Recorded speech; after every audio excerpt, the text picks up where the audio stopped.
9 jobs since I was 17. Wow. Yeah. 9. Yeah, a lot more than I'd like to say. I wish I Whoa. was able to stay at some a little bit longer than I did, but yeah, I've done barista, server, medical receptionist. Oh Like shit, you've bounced around a little I bit. have, yeah. Oh damn. Yeah, Why it's a don't lot. you I think that's awesome. I think you should experience as many Yeah, things as you can, you know? exactly. Especially with my career path with what's going on like with me doing drag and stuff. Mhm. Once I turn 21, that's all I'm going to be doing. Oh shit. So, How old are you now? I'm 20. I just Okay. turned 20 a few days ago, September Okay. 15th. So, Oh, congratulations. thank Happy you. belated birthday. Yeah. So, yeah, it's just right now I'm just getting the ball rolling for like long-term success. So, Okay. yeah. Building the foundation for it. Exactly. Okay. Yeah. Why 21 for drag? Is there like an So, age thing? yeah, like with bars and stuff, they like normally don't Oh, allow okay. people under 21, but also the world world-renowned RuPaul's Drag Race only casts people who are 21 years old Okay. or over. Okay. So, you have to be 21 in order to audition. So, that gives me a little bit more time to prepare to like hopefully get on the show, fingers crossed, you Mm, know. But yeah, that's like my ultimate goal is to get nice. on Drag Race. So, Is RuPaul's Drag Race, is that like a TV show? yeah. Okay. Yeah, it's a challenge based show, like it's a competition based show, Okay. fairly similar to like Survivor, where like every week they're like the group of competitors are given a challenge. Whoever does the best in the challenge, you know, like wins that challenge. Okay. And then the 2 or 3, however many don't do well like at all, end up having to do like a little elimination challenge. And on Drag Race, that's lip syncing against each other. So Oh like shit. performing against each other. Yeah. And then whoever does the worst in that lip sync gets sent home, and then whoever does the best in the lip sync survives. So Oh, that's pretty cool. yeah. What are the challenges they have you do? Oh gosh. So the most famous challenge from Drag Race would be Snatch Game, which Snatch is game. yeah, it's pretty great. It's like a parody of the old game show Match Game, which is where the celebrities make up a panel of like people, like celebrities, like movie stars, singers, all kinds of people. And then there'll be 2 people who are like the actual contestants, and they're just like everyday people. Mhm. And the goal is like the host will say um like sad Sally is so sad because she, and then blank, and then the 2 competitors have to fill in their answers along with the like celebrities. So the celebrities will give their answers, and then if those 2 answers match, then you get a point. Okay. So it's like that, but with Drag Race, the queens who compete on Drag Race have to impersonate a celebrity while doing it as well. So they're making up the panel of people, and they will do like characters. Like last season somebody did Maria the robot, like Ivanka Trump, like all kinds of Oh like man. really crazy absurd people, like Britney Spears, like all kinds of Oh people. no shit. Yeah, so it's really fun like that. And then there will be like 2 like contestants, like sort of say, but the goal of the challenge itself is just to be as funny as possible Oh, and that's really to awesome. like nail the impersonation but also be like super super funny. So it's like a game show. Yeah, And everyone's in like full, is it, do you say like full outfit, full drag. outfit, full Yeah. drag? Okay. Yeah, And they're so just up there competing with it. basically, yeah. And then Okay. there are other challenges like the ball challenges, which is where typically it's 3 looks that you have to do in a single episode. The first 2 you bring from home. So like before you get on Drag Race, you get a few months to prepare to like get on. Like once you get the call and they're like, "Hey, you made it onto Drag Race. Woohoo." You get a few months to like actually get things started and like gather your outfits, cuz they give Okay. you a list of like outfit challenges that you have to like Be meet. prepared for it. Yeah, Okay. so they'll give you the first 2, and then the third you have to make yourself at the studio, like itself, like on the show. Oh, really? Yeah. And so like there's that challenge, there are acting challenges, like there was one where they had to like make their own hotel suite and then like sell it like to the customers. Oh, wow. It was pretty funny. But yeah, all kinds of different challenges. It's amazing what they come up with. But like it's the perfect hybrid of like Survivor meets like Next Top Model and like all kinds of like different competition shows. Huh. Yeah. And so what do you get if you win? Is it like a cash prize? Yeah, so it Okay. depends on what season and also where you're located. So Mhm. like um RuPaul's Drag Race has recently gone outside of the United States. There's now Drag Race Thailand, there's Oh, RuPaul's wow. Drag Race UK, Canada's Drag Race, and just now starting Holland's Drag Race. Whoa. So yeah, So it's it's going blowing all up. over. Yeah. So it really depends on where you're at because like UK's drag race, in the United Kingdom, they have certain like game show laws that are different from the United States. So the winner of season 1 of like Drag Race UK didn't win any money, Mhm. but US Drag Race, the normal amount you'd win would be like $100,000. Oh, And then wow.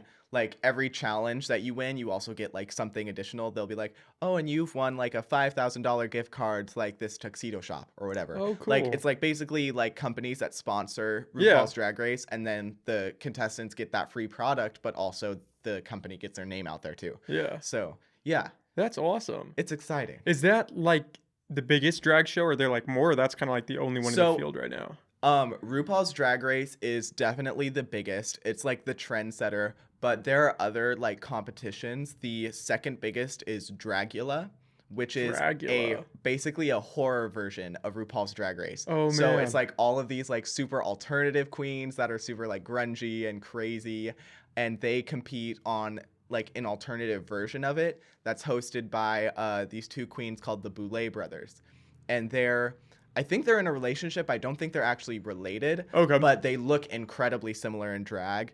Just one's taller than the other, but it's really cool. It's really crazy. Their elimination challenges are insane. I would never be able to go on to like Dragula because of their elimination challenges. They've had ones where whoever takes the most amount of piercing needles in their body gets to stay. Oh man. You have to be buried alive with like insects and snakes, and whoever stays the longest in there gets to stay.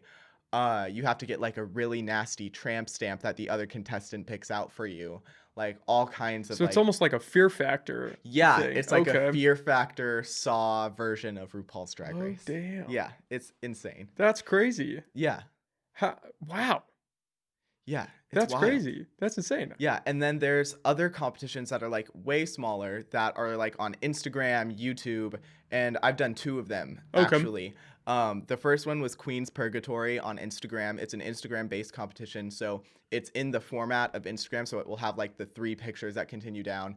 And I was on season 5. I was one of the finalists, so second slash third place, and that was like it was really cool. Like that was my first competition I ever did, and I made a lot of friends. I also didn't make a lot of friends at the same time. Like there were some problems. Like in the LGBTQ community, there's always like something going on. There's drama whether we like to admit it or not. But I did that and I got the finalist position, like second or third place. So that was really Oh wow, cool. congrats. Thank you. Yeah, that was a year ago now, I think, that I did that. Oh And wow. then yeah, we wrapped up the season about a year ago. So and then I just finished like a month or two ago doing the Drag Ball, which is a YouTube based competition, which is fairly similar to RuPaul's Drag Race, like in structure, but a little bit different. It has its different things. But I got sixth place on there. I was kind of like my own saboteur in that like spot. I got really, really cocky and full of myself, and it just came to my demise. I like bit the dust so hard. It wasn't a good time. But I'm excited for what the future holds. I may or may not come back for a later season, who knows. But yeah, that's what I've been doing lately is just like doing drag and like working in the mall, which as Kaz said when he was on has been a wild ride. Yeah, I Cause like, bet. yeah, it's been wild. Oh my god. I love when people come in without their masks on. Oh It's so man. entertaining. I'm like, can you put your mask on, please? And they like, there's one lady who literally just stared me like dead in the eyes and like slowly lifted it and then put it right back to where it was. And Oh I was like, man. you gotta be kidding me. You gotta be kidding me. Really? You gonna People test love to me? fight it. Yeah, they Like they're just do. not happy. It's wild. And I'm like, so I watched this really great TikTok and it explained like what masks actually do. And it had like this one like chart where it was like, okay, like so we wear masks and we don't wear masks, and then masks work and masks don't work. Mm-hmm. And basically it just all came down to like, oh, if we wear masks and masks work, then we save lives and things are fine. If we wear masks and if we wear oh God, I forget what it was again. But long story short, it Masks basically, help.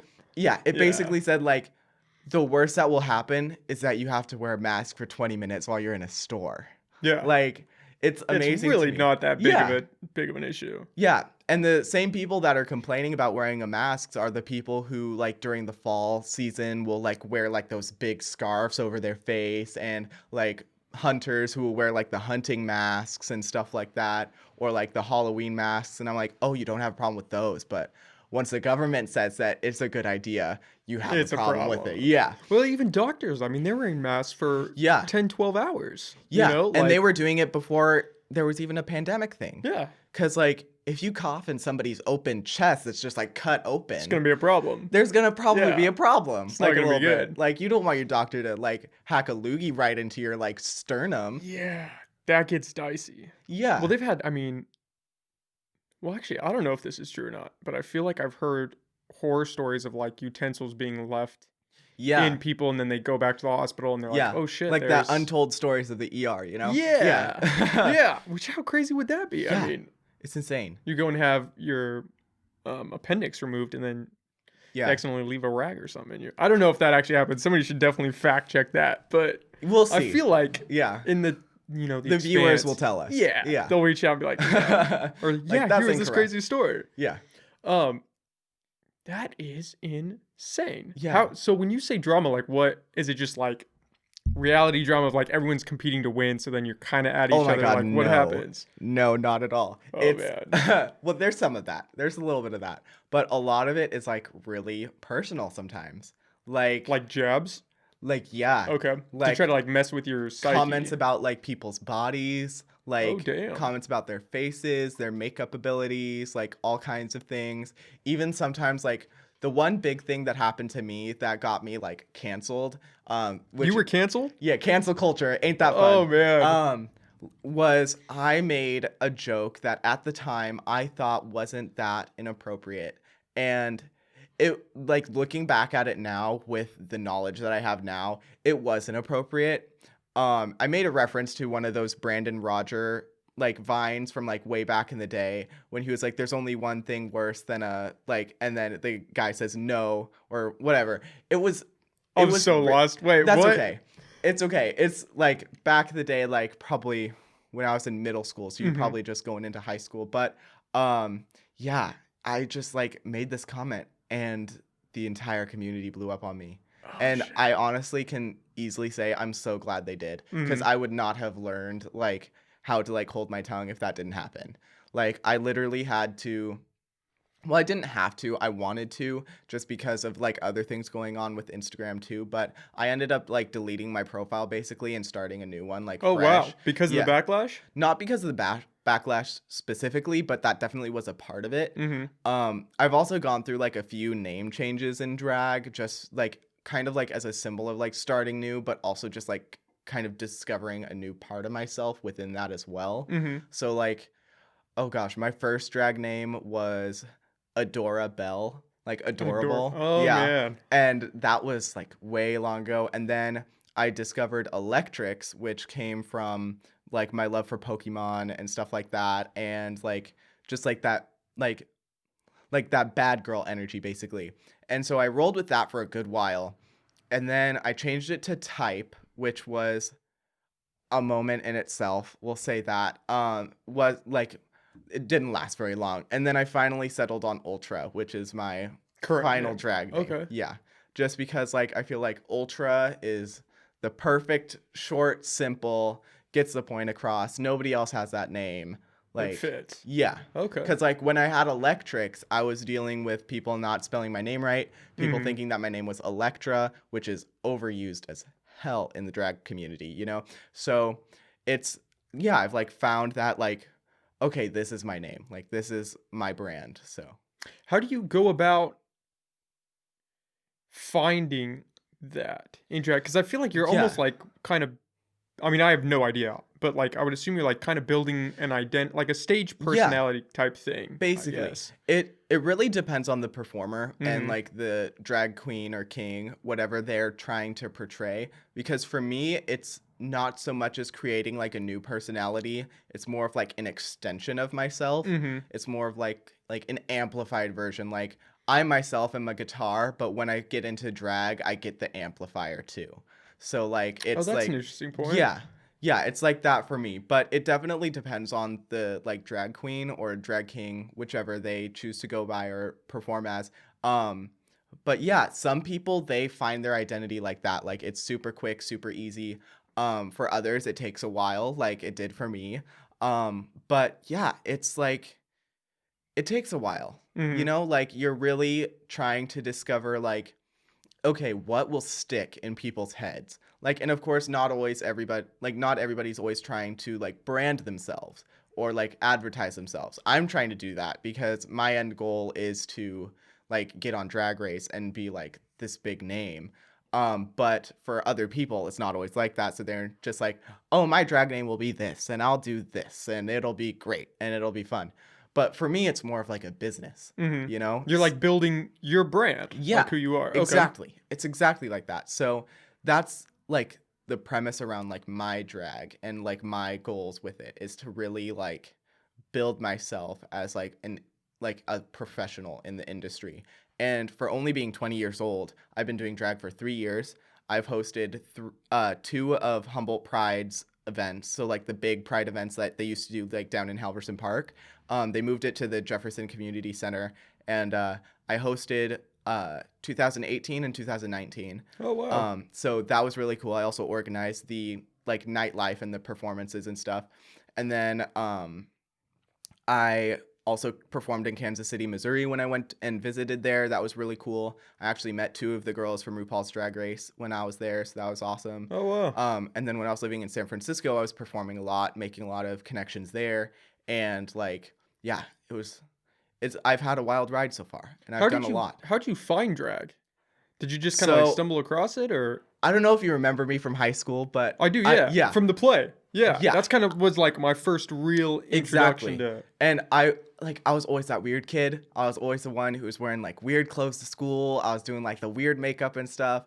And I always had a passion for doing makeup. I always had a passion for like doing hair and like dyeing my hair. I used to have a different color every single week when I was in high school. It was wild.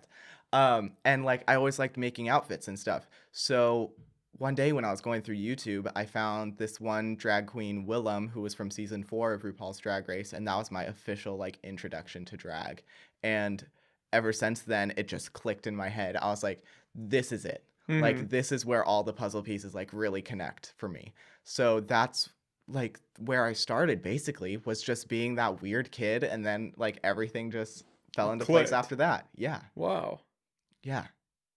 And so you started how did you start? Like, what did you start to So I started with the makeup part. mhm. That took some learning. I've been doing makeup for 7 years now. Okay. So it's taken a long time to get to where I'm at. Like makeup is definitely like a practice thing. Mhm. Like if you will not get good at it unless you practice, because nobody's born with just being able to flawlessly do makeup.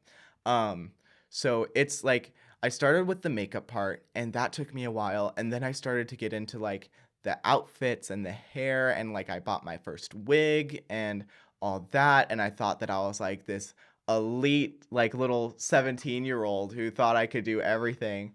I looked busted for a long Oh, time. man. I did. I really did. But now I'm like this glamazon. It's amazing. You got it kinda Yeah. locked in. It's literally like I'll be sitting there doing my makeup. Like my makeup process normally takes about 2 hours of me just like sitting. So basically the length of one of your podcasts. I'll just be sitting there in front of a mirror doing my makeup. That is insane. And like at some point I won't recognize the change. And then like it'll be like, oh, I'm a woman now. Mhm. Whoa. Like it's super cool. So yeah, it's like for me, it's kind of like because like for every drag artist, the intention of their drag is different. Mhm. Like for some, it's the like changing of genders, like wanting to look like a woman or wanting to look like a man. For others, it's the performative aspect. So, like getting up on stage and doing something crazy. For others, it's the artistic aspect, like all kinds of different things. For me, it's like a mixture of all of that. So, like, I like the shift in like looking like a woman, but I also like doing like really big, extravagant makeup. Mind you, I haven't done it for a while, but like you get into that habit of doing the same thing on your face over and over again. And that's kind of what I fell into. But yeah, I'm like a conglomerate of all facets of drag, I like to think. So Mm-hmm. yeah, like I do my own video editing. I mix my own like audio mixes for performances. I alter, make, and like edit my own costumes. Oh, that's Like, awesome. yeah, I You kind do. of got it Yeah, going from the ground up. yeah, I was like all self-taught pretty much. Like I've had like drag siblings and drag mothers in the past, which didn't work out all the time. And like it's definitely like a weird kind of like world with the drag families that I never really got into.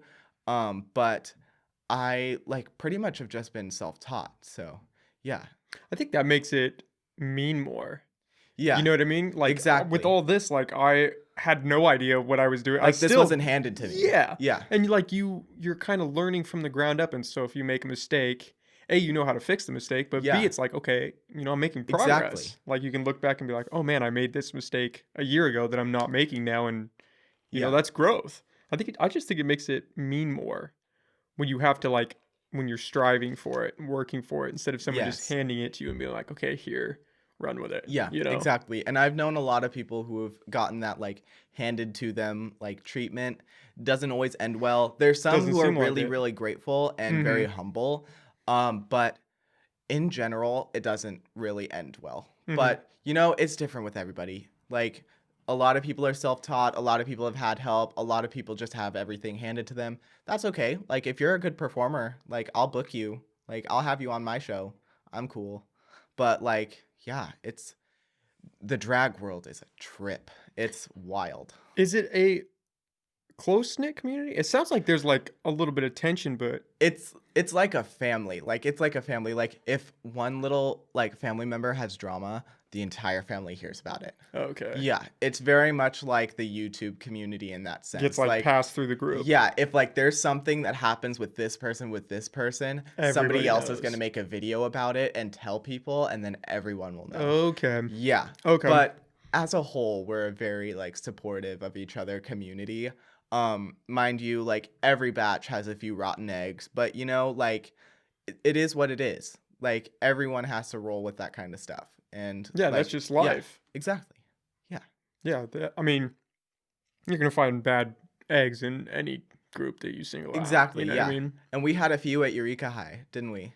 Yeah, there's some crazy people. There's some Yeah. crazy people just in life you pass on the street and you're Period. like, "Okay, I need to, Exactly. go Yeah. somewhere else." But Yeah. that's just part of life, I think. Yeah. You're always gonna people are so unique and there's so many different dynamics that play into a Yeah. person that you're never really gonna know Exactly. until you cross their path, and then you're like, okay, Yeah. like I don't need to do that again. And it sucks that it took me so long to realize this, but negative energy attracts negative energy. Yes, And when I thought about that, I was like, "Psh, mind blown. exactly. That is exactly it." Yeah, And ever since, I've just been surrounding myself with this much positive energy. Like I've been really like forcing it on myself, like listening to like happy music and like having like I just got a neon sign from Target that says good vibes on it. oh And cool. like all kinds of things, like having like plants and stuff around me. Like just forcing that positivity on yourself does actually work. Yeah, Like, people don't realize that when you take in so much negativity, like that weighs on you. yeah, Like it's all coming in, and if you're not, coping with it and moving it yeah, somewhere else, it just exactly. stays with you. And Yeah, then you're just upset all the time. You're like, why? I just woke up. Why am I in a bad mood? yeah, It's like, well, you looked at your phone for 45 minutes and saw this negative content, and yep. that's the start of your day now. Yeah, I just got all the YouTube drama off of my like suggested feed for YouTube. Oh man. Do you have like a YouTube page? I do, yeah. Okay. Yeah, it's Ultra Pain. That was like my old drag last name. I've since like just edited it down to Ultra. Hmm. But Ultra Pain is still on the YouTube channel. But Yeah, I just posted my birthday show performances on there. I hosted this like little like online birthday show where I had like a bunch of my friends from around the United States submit drag performances to me, and I was hoping that it would be like a full show, like an hour long with like in between messages and stuff. But that dang copyright gets me every Oh, time. It got me on Facebook, got me on Instagram, got me on YouTube. But for the strangest reason, all of those like songs work perfectly fine by themselves, like when they're in their own separate video, because all of the other like individual performances are still up on my page. But huh. the full length thing with like the in between segments, the audio's cut out in every single performance. Oh, wow. Every single one. It makes no sense to me. I don't know how it works.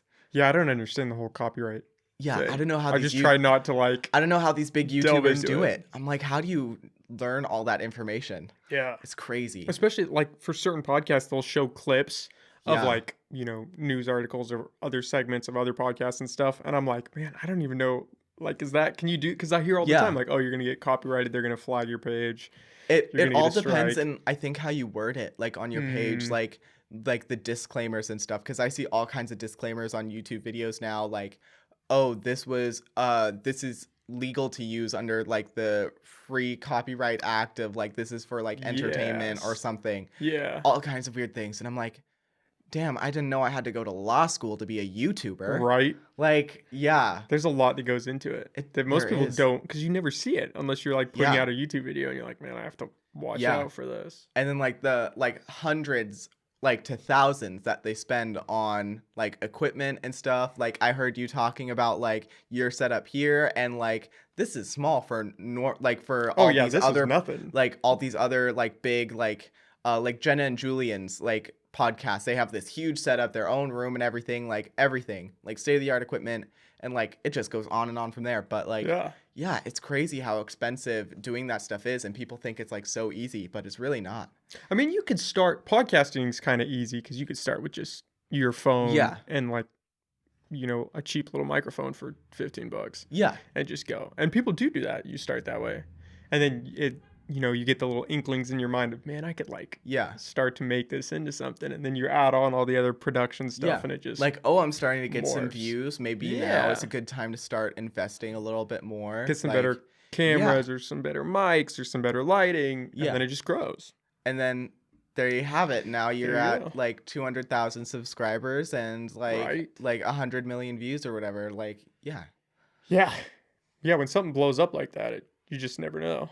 Some things Yeah. just get there. Yeah. It's So, a oh, what? go for it. No, you. Okay, I was gonna say like, yeah, it's like almost the same sense when it comes to, like when like queens are announced that they're on Drag Race, their Instagram pages will go from like 3,000 followers up to like 50,000 within like Oh, a few wow. hours. It's From the insane. RuPaul thing? Yeah, from Okay. getting on RuPaul's Drag Race, and then they will like instantly become verified and everything. Like It it's blows up for crazy how them. fast it blows up. And like I've heard like I've talked to a few queens from Drag Race before, and they're like, it's a trip. Like it's wild how quickly things change for you, and like there's no way to prepare for it. Like they say like, oh, like there's like you can always like do something like prepare yourself like for like the worst or whatever, but there's no preparing for it. Yeah. There's none. Like it's just like you're along for the ride, and it's gonna take you wherever it's gonna go. Like you can like traject its path or whatever, like move it around, but it's gonna go It's its somewhere. own beast. Yeah. You're just holding on and Yeah. hoping it goes well. Yeah, exactly. So what happens to the people that win? Are they kind of focused on building their brand and then they like diverge into something else? So Or there's no real like set expectations Mhm. for the winners of Drag Race. Season two's winner just got arrested for vandalism. Yeah. Huh.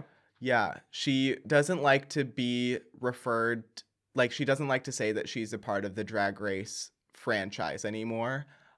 She had had all these kinds of problems. She had threatened to, or she made all these threats that alluded to her bombing RuPaul's Drag Con in LA. She like Wow. posted imagery of RuPaul in a Confederate flag dress and all these kinds of things. And then like just a few weeks ago, she got arrested for vandalizing an apartment building, saying "Do not live here," like all over the wall with spray paint. And I'm Whoa. like, wow. Like, just imagine like what you could have done with your life if you just didn't do that, Yeah. you Like know? literally anything other than Yeah. that. Where would you be? So they're talking about recrowning season 2, like with the other person who was in the top 2 with her. But we'll see. I don't know. There's all kinds of rumors that go through like the drag race community. They're called the like Nancy Drews. Like on Reddit, they're always like going through like, oh, I have like some spoilers for you guys. Like here's the tea or whatever. But it's like, yeah, there's a lot of like drama in that sense. Like just like people will find out who the cast is on Drag Race months before the season airs, even like almost a year up to before the season airs or is even announced. It's wild. Oh, that's crazy. Yeah. Cuz like when you get on Drag Race, you get all access to the internet and outside world taken from you while you're filming cuz they don't want the world to know that you're casted on. Oh, so they Um like lock you down. yeah, like they will duct Oh. tape your like they will put you into your hotel room. They will duct tape the door shut, and then if there's any alterations to that duct tape when the producers come in the morning and they see that, then they'll know that you like got out. Oh shit. It's crazy. That's a little The insane. stories I've heard are insane from queens who have been on Drag Race, but yeah, they lock you down. But it's funny because like if these queens aren't on social media all at the same time, that's how they Gets a little figure out suspicious. who gets on Drag Race is like Oh. these queens like stopped being on social media from the sequester, and then like whoever usually gets back on social media first is usually the person who's like one of the first to be eliminated and stuff like that. So yeah, it's kind of like counterproductive, but I guess it works. It's the thought that they just don't want them like posting stuff about what's happening, or Yeah, because that seems a little extreme, they locking don't them want to down that tight. run the risk. They like turn off like GPS and stuff on like your stuff so that way like people can't track your phone, like all kinds of stuff. Like you don't get internet access. Like you can bring a DVD player with you, but it can't have access to the internet. That is crazy. Yeah. Are they going to like a remote location to film these things, or is this No, like in it's in LA? LA. Okay. Yeah, they film in LA. It's World of Wonder Productions that is like the producer of the show, like the like company that makes the show actually happen. And they've been doing it pretty much since day one, I think. But yeah, it's crazy how like in depth this show goes. Like you think like, oh, this is just a small little show. Like they probably don't go that crazy. They go that crazy. Like Jesus. RuPaul just won 6 Emmys for Drag Race. Wow. Yeah, Wow. yeah, it's crazy. That's insane. Yeah. When did RuPaul's Drag Race start? Is this like a fairly Um, new? No, they're currently on. They just finished filming season 13. Oh, wow. They just started filming All Star 6, and then all of the other spin-offs for like Holland, Canada, UK, and Thailand have all happened as well. But season 1 aired I think in 2008 or Okay. 2009. I think it was 2009. So it's been over 10 years. Wow. Yeah. That is insane. Yeah, but it really didn't start to blow up until season 5 or 6, I want to say. Mm-hmm. And then it started to really get traction. Yeah, Well, yeah, if it's all over the world like that, I mean, exactly. that's Yeah. insane. I've never heard of that. I'm gonna have to definitely check it out now. Yeah, most of like pretty much all of the other like seasons that aren't like the US seasons are on the WoW Presents Plus app, Mhm. which is like $3 to download. Like it's super like Is cheap it for the broadcasted on any Yeah, TV it's station? broadcasted Okay. like it's broadcasted on TV, but not on US television. It's like the Okay. television in wherever it's being like whatever franchise or whatever it's going off of. So like if it's like in Holland, it'll be on TV in Holland Mhm. or like the neighboring countries. But the one in LA is on some local channel, I would imagine, right? Yeah, and then it's okay. also broadcasted around the world, I think. But yeah, Damn. it's wild how fast it's grown. Yeah. Yeah, it's like a cultural phenomenon now. Jesus. Yeah. That's great. That's awesome that it's caught on like that. Yeah. How many contestants do they have at a time? So it depends on the season. They started out with like 10 contestants per season, and it's gradually built up to 12, 13, 14, 15. Like that's the like 12 to 15 is the median of like or the range of an amount of contestants. This upcoming season 13, from what I've heard so far, is going to be like the longest and biggest season of Drag Race yet, with I think 18 episodes in Oh, total. damn. Yeah, which is a lot. Normally it's only like 12. So, Wow. yeah, it's going to be a lot. I'm really excited. Um I can't like spoil anything, but Yeah. like it's I've heard that it's going to be like one of the best seasons yet. So, Oh, that's really damn. exciting. Is it only is it only guys dressing up as girls? Are there girls that do it So, reverse? that's one of the things. So, like, drag, anybody can do drag. It's Mhm. just an art form. It has nothing to do with gender or what you identify as, nothing like that. Like, you could do drag, I do drag, your mom could do drag if she wanted to. Like, it doesn't matter. But unfortunately, with RuPaul's views herself, she doesn't view things the same way as like everybody else does. She's not the most politically correct. Mhm. So unfortunately, like women who are born as a woman and identify as a woman, like they were born with female genitalia and they identify as a woman, um, they aren't allowed on Drag Race, because RuPaul thinks that makes it too easy for them because they already look like a woman. Which couldn't be any further from the truth. I mean, there is a tiny bit of truth to that, but in the most physical way possible, like in Mhm. the most like face value, like skin value way. Like it really doesn't matter. But and then unfortunately, drag kings aren't allowed on Drag Race either. Because I honestly don't know why. They just had a drag king on season 3 of Dragula, so it can be done, and it will be done soon. The franchise is definitely expanding. Um, like with political views, Drag Race Holland, even though RuPaul isn't the host of Drag Race Holland, they for season 1 have their first bearded queen, which is like somebody who like does all their makeup but they still have like a beard underneath and stuff. And then with season 13, they have the first ever trans male drag queen. So they transition from being a female to a male and perform as a drag queen. So that's also really, really exciting Wow, that's crazy. for the franchise. And then season 6 of All Stars has some trans competitors as well. So yeah, it's definitely they're definitely growing when it comes to like political views and how things should be done. Um, but it's just a shame that it took this long, Mhm. you know? Well, I feel like it's probably just like, anything else, like society's perception kind of has to catch along and grow with Yeah. it, like Yeah. with I most mean, things, I guess. that is a fact, but like RuPaul's Drag Race being on TV, like when it first came out, was like jaw dropping to begin with. Oh, I bet. Like people were stunned that that like a producer would allow that to be on television. So there's no reason for it to not be able to start then, you know? Mhm. Like it just all factored into RuPaul's individual views, unfortunately. But like I said, things are growing, things are becoming a lot more PC, so we'll see where the future PC. lies. Yeah. Yeah. Um. So a drag queen is someone that dresses up like a female, or like, Yes. and then a drag king it would be someone that dresses up like a male. Yes. Okay. So, and anybody can be a drag king, anybody can be a drag queen. It has nothing to do with the transition in between. Mhm. So, like, I could do drag king stuff if I wanted to. It's just basically like what drag at its core is just the extension of female or the extension of feminine or masculine energy or the both combined or whatever branch out of that you want to do. It just has to do with gender expression, basically. Okay. So, like anybody can do whatever they want.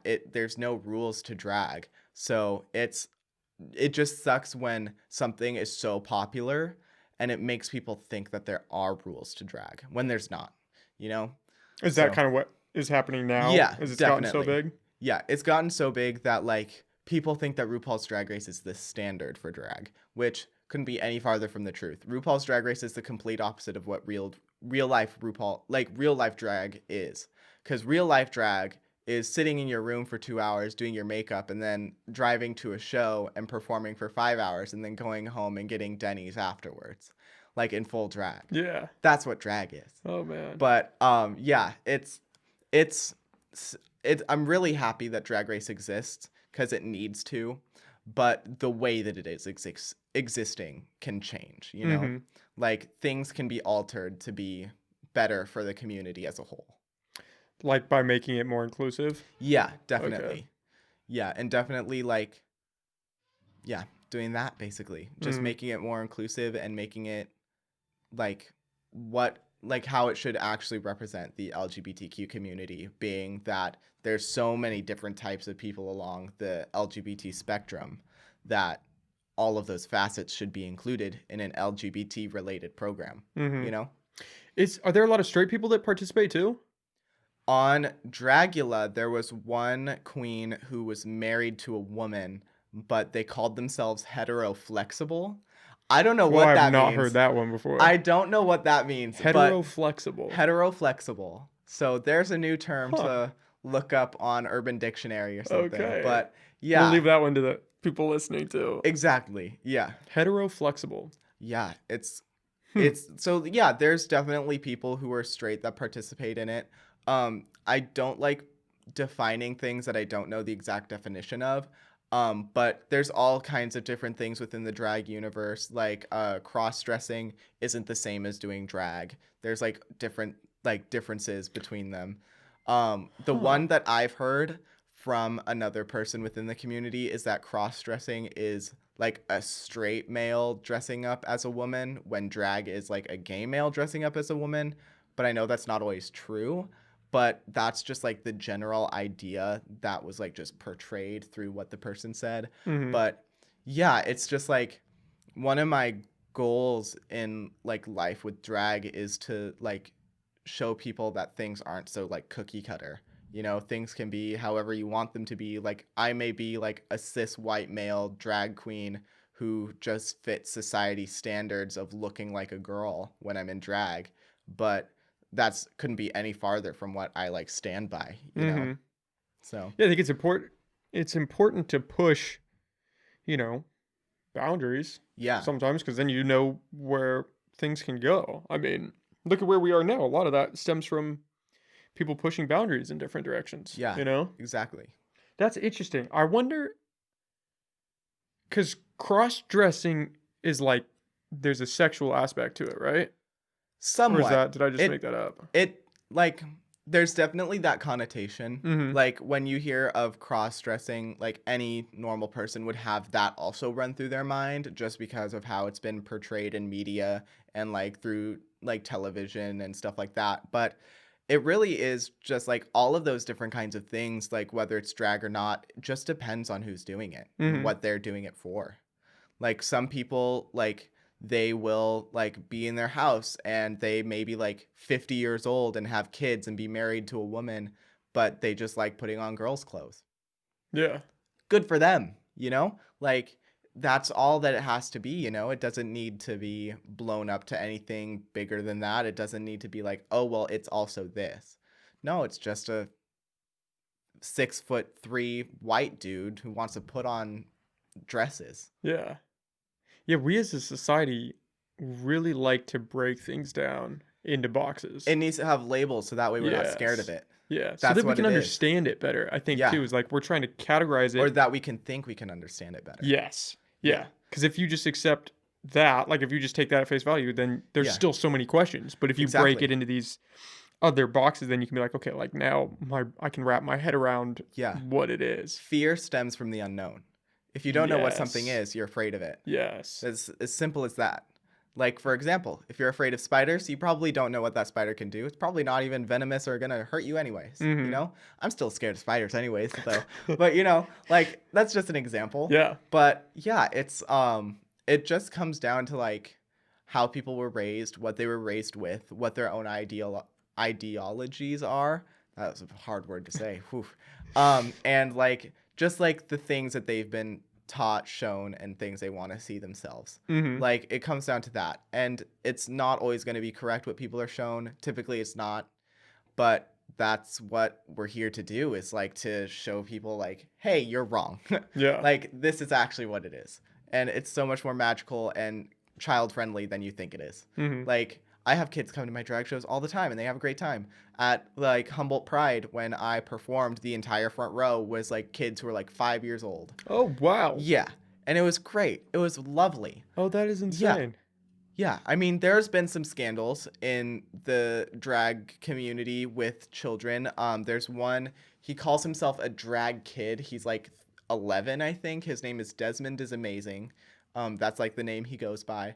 And there's one photo that went around of him with season 7 winner from Drag Race, Violet Chachki, where she was basically almost naked and he was there with him, like with the drag queen. And like there have been reports where Desmond has been taken to bars and stuff, being only like 11 years old. I mean, I'm sure they were under supervision of their parents and stuff, but still, like, there's all kinds of crazy things that happen in the community that definitely set us back a little bit in the public eye, that being one of them. But that happens with everything, you know? Like, everything will have something that'll stunt its growth for a bit, and then you just have to recover from it, you know? He's 11 years old and doing drag. Pretty much, yeah. That's crazy. Yeah, it's like, it's crazy to see, like, from when I was growing up. I mean, I'm still growing up. I'm only 20 years old, but like, to when, like, to now, how kids are growing up, it's completely different. Oh, yeah. And it's only been like 10 years. Yeah. It's been 10 years. It's completely different from what it was 5 years ago. Exactly. It's nuts. And like, I don't know how my mom would have done it if she was having me now. It would be wild ride for sure. Couldn't imagine. It would be crazy. Yeah, because like, I don't know. It just astounds me. I'm like, damn, am I really getting this old? Being like 20 years old, and I'm like, what's that kid doing? Right. What the heck? You know? Yeah. Yeah. Did you ever think that it would get to this point when you first started? Did you ever think it would be like what it is now? Oh, you saw it coming. Yeah. Oh, like, that's interesting. When I say it clicked, it clicked. I was like, this is what I'm going to be doing for the rest of my life, and I know I'm going to be successful at it. Oh, that's awesome. Like, all of my family back me up on it. They saw like the potential in me, and they still see it and stuff. Like, this is what I was destined to do. And everybody saw that from the beginning within my family. So I'm super grateful to have such a supportive family that I do. My great uncle, he's come to my shows. He's taken photos for me. My grandfather's come to my shows. My uncle, who lives in Seattle, has come to my shows. My mom comes to almost every single one of my shows. And not only does she come, she sells her jewelry there too. How funny is that? We like tag team the show, and I'll be like, hey, don't Boosting forget each to go other check up. out my jewelry. And she'll be telling her little like followers on Facebook, be like, hey, don't forget to come to my drag show and see my son perform, and also my jewelry. Oh, that's so cool. Yeah, I like, all of my family really supports me, and like, it's not something that everybody gets in the LGBTQ community, and I definitely don't take it for granted. I never will. And it's like so important to me that I have my family, you know? Yeah, I would Like, imagine not a lot of people have that support. Unfortunately. It really sucks. Even nowadays, I see videos of people getting rejected by their families in 2020. Mind you, probably because of the political climate right now, with people on both spectrums thinking they can do more radical actions than normal. But either way, it's wild how much progress we've made in the community, but also not at the same time, you know? Like, there's still so much to be done. And like, every day our rights are trying to be taken away from us by the orange Cheeto. And that's a good name.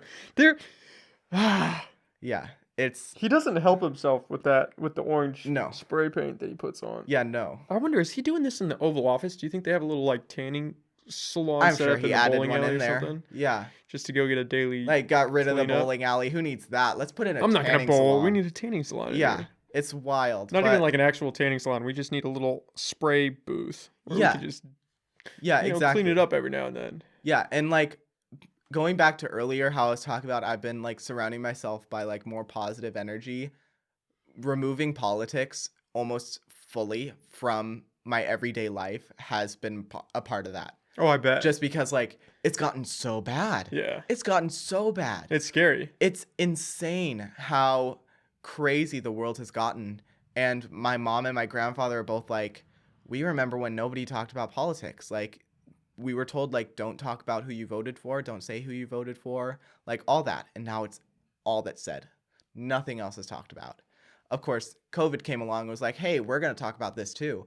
But it's like insane. It's wild how crazy things have blown up within the past 4 years. Yeah. And the direction it seems like we're going is not comforting. That's the problem, is it doesn't seem like things are on the up and up, like we're Yeah. gonna get better. It doesn't feel that way. And everybody's getting information from different sources, whether credible or not, whether like true or not. And it's not only like people say like, oh, the country's being divided in half. No, the country's being divided into 5 million different sections. Like every single person is going their own different way with how they feel, because the two main parties have gone so far away from each other that they left all their followers somewhere in the middle to go somewhere else. You know, like, of course, there are people who went with them who are like, yeah, let's kill all gay people or whatever. But like, it's just insane how people are so upfront and reactive about it. And Yes. like, it's my way or the highway. Yeah, there's no nuance. No nuance. There's no room for conversation. There's not even room for actual facts. Yeah. If they disagree with how you feel about something, like you don't need the facts, because I Yeah. know how I feel about it. And mind you, I'll make some comments on Facebook when I notice that people are being like really dumb, and I'll be like, hey, you look really dumb here. Yeah. Like I did it just Sometimes the you other have to call day. people out like that. Yes, I did it just the other day about Breonna Taylor. Somebody being like, oh, well, you know Oh, what? shit. Like somebody was like, well, they were invading the house of a drug dealer, so she had it coming or whatever. And I said, like, straight up, I was like, dude, you look really dumb. Like, nobody deserves to die, like, over anything. Like, of course, like, there are some things, like, if you kill a mass amount of people, yeah, goodbye. Like, have a good one. But, you know, like, I don't know. Back to what one of the people who were on your podcast before said about like sex work and stuff. A lot of like sex work needs to be decriminalized as well, but so many other things do too. Mm-hmm. Like just looking at other countries and how they've been doing things, there's a lot of things that can be implemented here to definitely make things more successful. Mind you, I'm no politician. I don't know how everything works, but it's there's like things are just not going well. Yeah. Well, you can look at Vegas and see how sex work is playing out, and it doesn't seem like it's hurting people. I mean, they haven't put a stop to it yet. So, what's the difference between implementing it in Vegas? I haven't looked into it much myself. Mm-hmm. But like from knowing how like crazy like sex trafficking is here in Humboldt, like in general, it's like I know that like things need to change, you know? Like, and that goes for like every single issue that we have as a country, you know? But yeah, that I guess will be our little political bit, because like we could spiral into this for like the rest of the podcast. Politics can be all consuming. All consuming, indeed. I do want to say one thing about the Breonna Taylor situation. And I don't even know situation. I don't want to call it a situation, but I don't know what you call it, because that is a very nuanced moment in history that I don't think enough people are actually unpacking. And that's coming from me, who we could spend a long time trying to figure out what actually happened. But there was a girl, I just saw it today. That's why I want to talk about it. And I was like, oh my God, you brought that up. There was a girl who I'm friends with on Facebook, and I don't want to shout her out because I don't know how much publicity she wants from it. Because I haven't talked to her, but I want to reach out to her. I have a feeling I know who you're talking about. You probably do. Very, very smart person. I respect a lot of what she has to say, because I know that it's coming from, a thought-provoking point. I think we do know who we're talking about, but like, probably. Like you and I both know her personally. Like, she's not the type to be great inflammatory person. or anything. No, yeah. She's a great person, and she posted a thing about the Breonna Taylor, what happened, on Facebook, and she was just stating facts that had not been circulated. Publicized. Yeah. And I'm reading it, and I'm like, oh my God, like, I didn't know half this stuff, and I'm like, what? And so I did what any sensible person should try to do, and, Googled a few of those things, and they were true, and I was like, man, how many people need to hear this? Because it would alter their perception of what it is. Yeah. It's... Well, wait, so what she said in it was, that the cops did knock, they did announce themselves. Breonna Taylor was awake. She also had prior run-ins with the police. There was a dead body in her rental car. her boyfriend was a drug dealer. And none of this excuses the fact that she's dead. Like, it's a tragedy that she's dead. It's horrific. My problem is I don't understand, like, where you draw the line from tragedy to race, I guess, in a sense. Like, I'm worried that as a society, we are attributing race to all of these different nuanced problems that might not really be about race. Yeah. You know what I mean? Like, I'm worried about the direction that we're going, where we can't talk about these things because people are so afraid of being called a racist, which you should be afraid of that, but like, you have to be comfortable enough in yourself too to accept. Like, if someone just calls you something, you have to accept that, I'm not that thing. If you know who you are, you know what I mean? Like, we have to be able to have these conversations. And the comments were getting nasty when I checked it, because I was like, oh man, I know this is going to get some heat. And I was reading it, and it was that's the dangers of Facebook. Yeah, but that's the dangers of information in general. Is all she did was state these other facts that might help people create a fuller picture, especially with the attorney general and everything he said. Like, I mean, you can look at that without emotion and be like, okay, like, this paints a picture, but then you bring emotion into it and people get dicey because it doesn't fit what they want it to mean. I don't know if you saw that first comment on that post by that other girl. I'm not going to say her name either, but she's a personal friend of mine.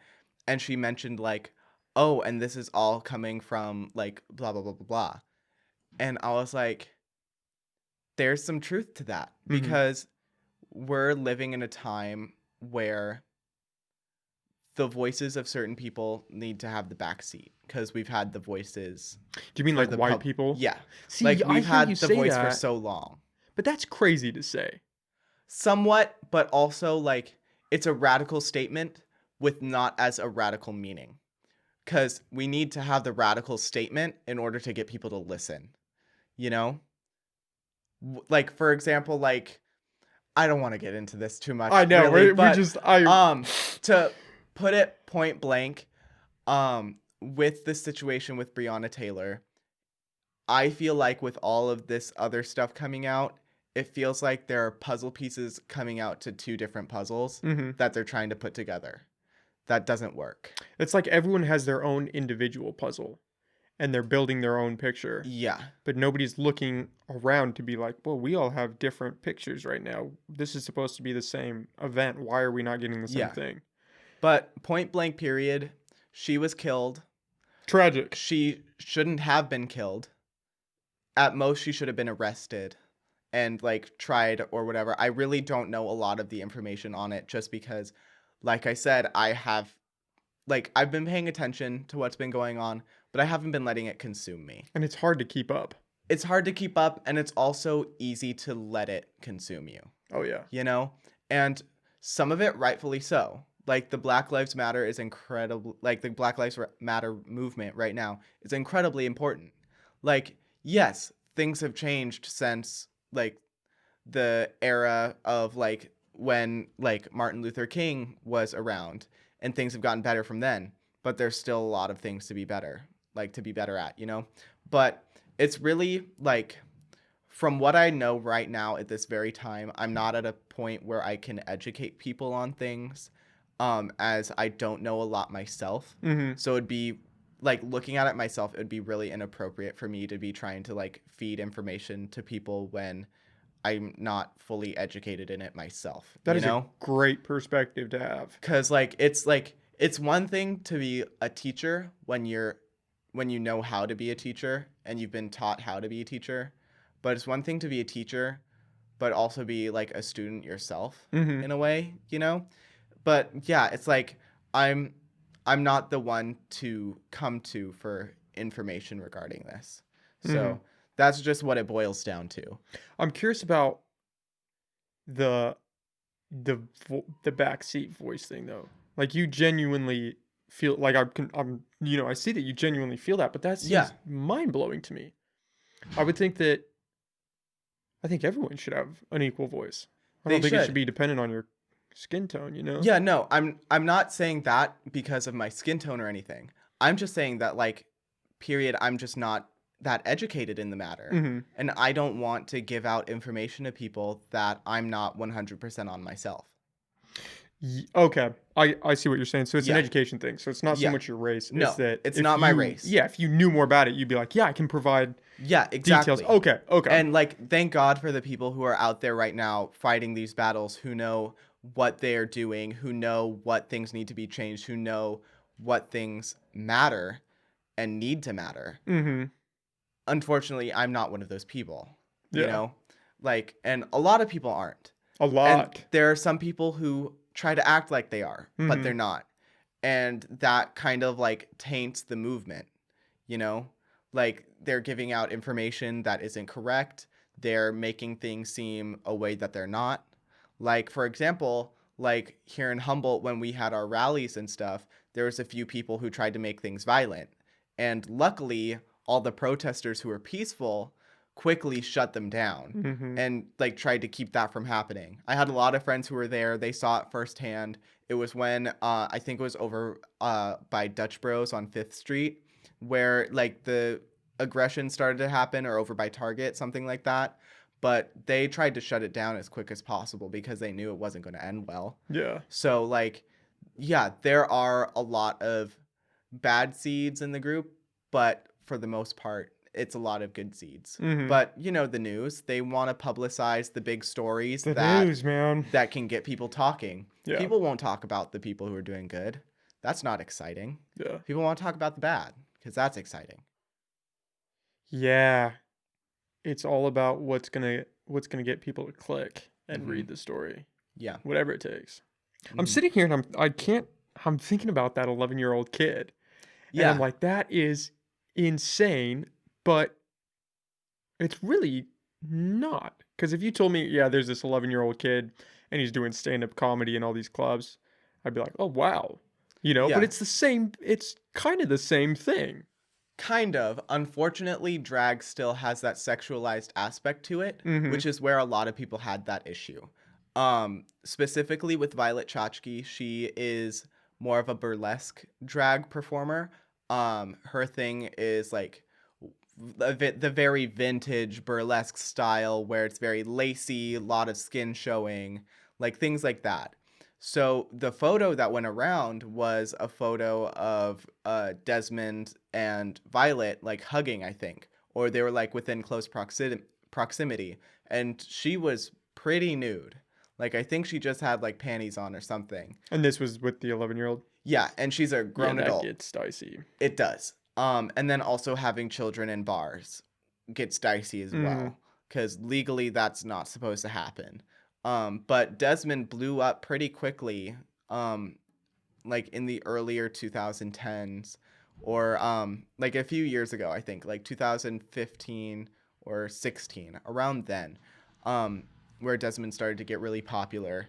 And so he kind of became like an icon in the LGBTQ community, period, for being like so young and so open about what they're about. I'm not going to say what they identify as or what their like sexual orientation is, because they probably don't fully know that themselves. They're still very young. So I'm going to give them the room to grow on that and not label them with that, but like what they identify as right now, and like how they portray themselves, like, and how open they are about it, like this kid has written a book already, like this 11-year-old, it's a child's book, mind you. Okay. So it's like a picture book, but still it's like an 11-year-old writing a book about inclusivity and like gender expression is phenomenal. That's amazing. But unfortunately, the public eye doesn't always see that. They see the photo of him and Violet, or like the fact that he's going into bars and stuff. But I mean, mind you, in the bar, he was probably perfectly safe. In that photo, I think it was his mom who took that photo for them. So, because he was meeting a celebrity. Like, Violet won season 7 of RuPaul's Drag Race. That's a big thing for a lot of people. Yeah. So it's like, it's different, but Drag Race is still at that point where it's not that big where people would know that. So they just see a naked man hugging a 12 or an 11-year-old kid, and it's not good. No, not good, because from that perspective it isn't good. Yeah. So yeah, I do wonder what, because I could see that being damaging in, like you said, like a sexual sense of like all these people watching this young child. Was Yeah. he dressed? Was the kid? I mean, I've never seen the outfit, so like I don't know what. Yeah, the kid dresses in drag. Okay. Desmond dresses in drag and stuff. Not like full regalia, but like the what you would think, like it's, I hate to label it, but it's very similar to like a kid playing dress up, you know, like Mm-hmm. some makeup and like a cute little wig from probably like Party City or something. Wow, I kind of just read this kid, but you know, whatever. Desmond, I love you, but anyways, I've actually worked with Desmond before on a project. I ended up having to drop out of the project because of personal reasons, but yeah, it's like he just does his own thing, Mm-hmm. and he's proud of it. He's having a good time. His followers support him. That's what's important, you know? Like he's not doing anything harmful. So, Yeah, that's a good point. If it's not hurting anybody, then how do you draw a yeah. real line on it? But You know when what I it can mean? potentially hurt him, that's Yeah, that's where that's the where problem, the because he's line so is drawn. young. Yeah. Like that's where the problem's coming is, because I mean, we both know what it's like to be 11. It wasn't that long ago for us. Like you do Yeah. crazy things when you're a kid. You don't know what's going Oh on. my god, yeah. Yeah, Life was wild when I was 11. yeah. Life was Yeah. wild when I was 17. Like like all the choices that you make that you don't really realize, Yeah. the ramifications of them or what it means for your Yeah. future. Like even what you're doing. Sometimes you're just doing things because you're bored and you're like, I just want to do this. Like I don't Exactly. know. Like ever since I got my car, I'm like, oh, it's 12 a.m. and I'm bored. I'm going out to Samoa. Like, Yeah, I'm going to go sit just in for my fun. car. Yeah. Like, I don't know. With getting older, like, after high school, like, I don't know if you remember, but I was always that kid who would, like, jump around from, like, friend group, like, to different cliques and stuff. My main one was, like, the theater kids because I did theater a lot. But at Eureka High, that is, because I transferred to Arcata High sophomore year. But, I would like jump around like from click to click. So I would not really develop the strongest bonds with people. So when I graduated high school, I was like, oh shoot, I don't have any friends. Like I don't hang out with anybody. And Yeah. like, mind you, that's not a bad thing. Like some people like that. At the time, I just really didn't. So like as I've gotten older, I've kind of explored my freedoms a bit more. Especially with like getting my car and stuff and like being able to like do what I want when I want. I still live at home, which kind of sucks, but it also doesn't because I get to save money. Hmm. But you But it know, still sucks. I'm in the same boat. I live at yeah, home too, and it's like, man, it's nice because you're saving money, and especially with the pandemic. But well, like, it's still. you came back from like unfortunate circumstances, right? Like something happened wherever you were living before, and you had to come back, or No, I was going to school in New York, yeah, and they were like, listen, if you're going to be on campus, I would have had to do a 2-week lockdown coming from California, and they want you to keep a journal of everyone you come into contact with, and you can't have people in your apartment, and you yeah, that's can't. what I meant. Yeah, all these crazy things, and I was like, listen, I'm not doing that. Like Yeah, that's we're going to be in prison on campus. yeah, Like, oh, no, that's I wouldn't be come able to on. do that. I Yeah, would go crazy. yeah. I almost like I did the trio program at HSU, which is where like the like kids who are from like minorities or low income households are able to like start the college experience sooner. Oh And wow, like yeah, look up the trio program. It's really cool. I definitely will. Yeah, I've It's never heard really of that. beneficial to a lot of kids. Didn't really work out for me, and that's okay. But it like they during the summer they have like this summer program where you go and live at HSU and you actually do like HSU classes and stuff and basically live like the college lifestyle, getting you prepared for it. I could not be in that dorm. I was going crazy from day one. I was just like locked up by myself. And it was in the Jolly Giant Commons, like Cypress Hall or whatever. And it like the walls were like this like pale blue cinder blocks. I felt like I was in an actual prison cell. It was like all the furniture looked alike. It was all that like nasty like plexi board wood stuff. And I was like, I can't do this. This is not my fantasy. This is not my moment. It's a weird sensation. Yeah. And I missed my dog a lot. I have a really deep connection to What animals. kind of dog do you have? She's a little miniature pinscher. She's Oh about to wow. be 10 in December. Oh Yeah. nice. But she's still a little spitfire of energy. She's adorable. Oh Yeah. man. Yeah. It's weird. Not having like a solid friend group is weird. Yeah. And I didn't realize that. I bounced around to a few different colleges. Yeah.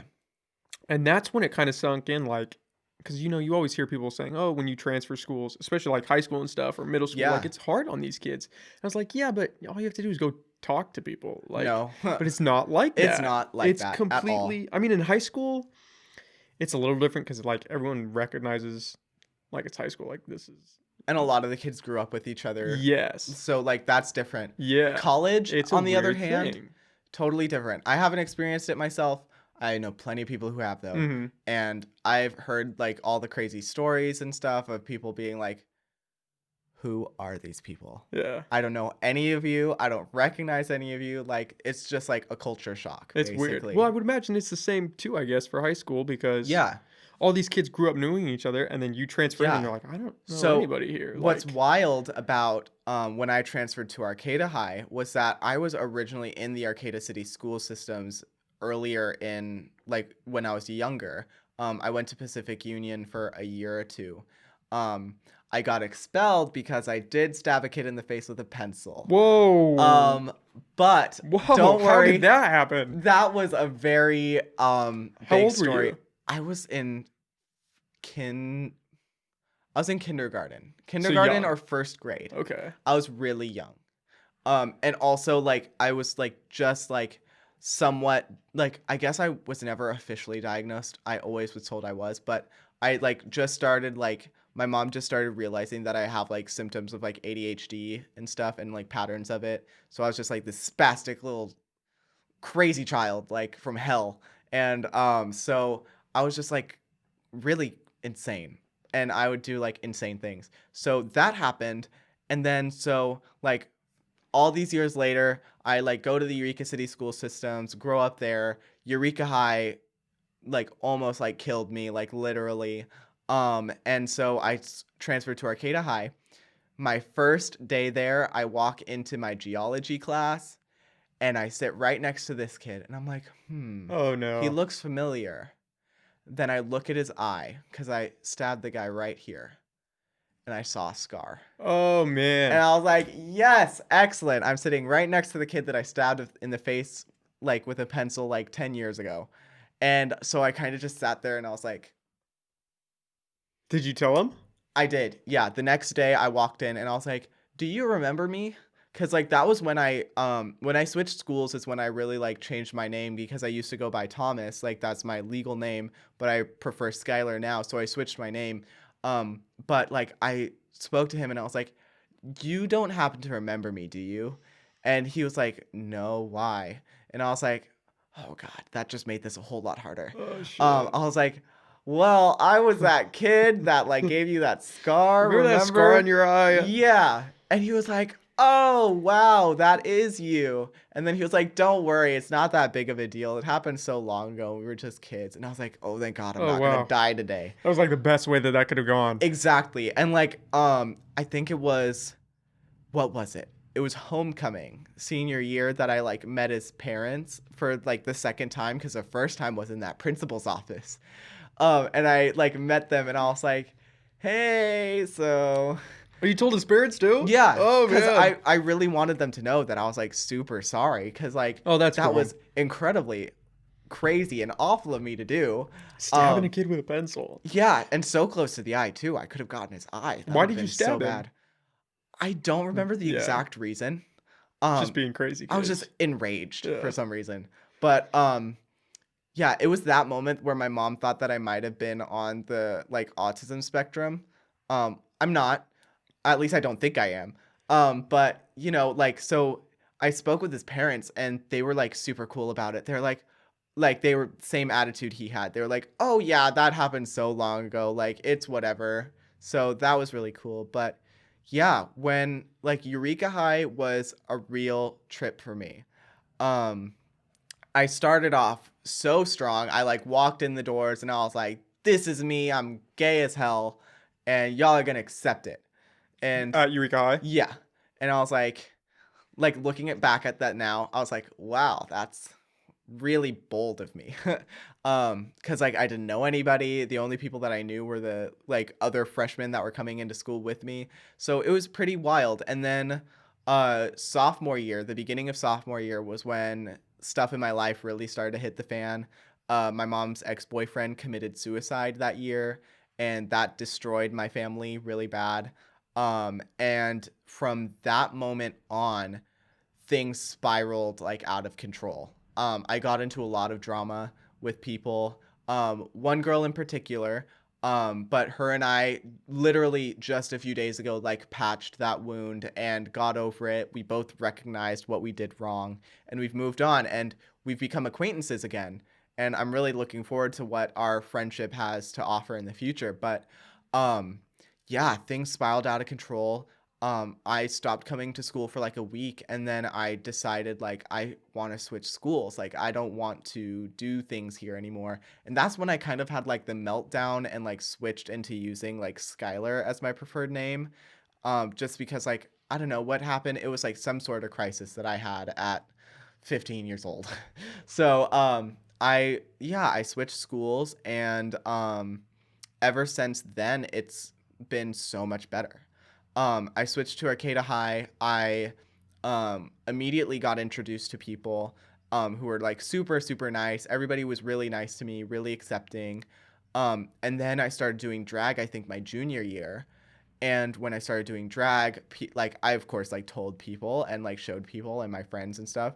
So people found out, and then I ended up I was like, I want to do something crazy. So senior year, I ran for homecoming queen in drag, and I got homecoming princess. Oh, wow. So I got like the second place. I always like to say I lost to a girl in flip flops because she was wearing flip flops, and I was wearing like these huge heels that were like this tall. I'm Oh, like, you man. put in the least amount of effort, and I get second place.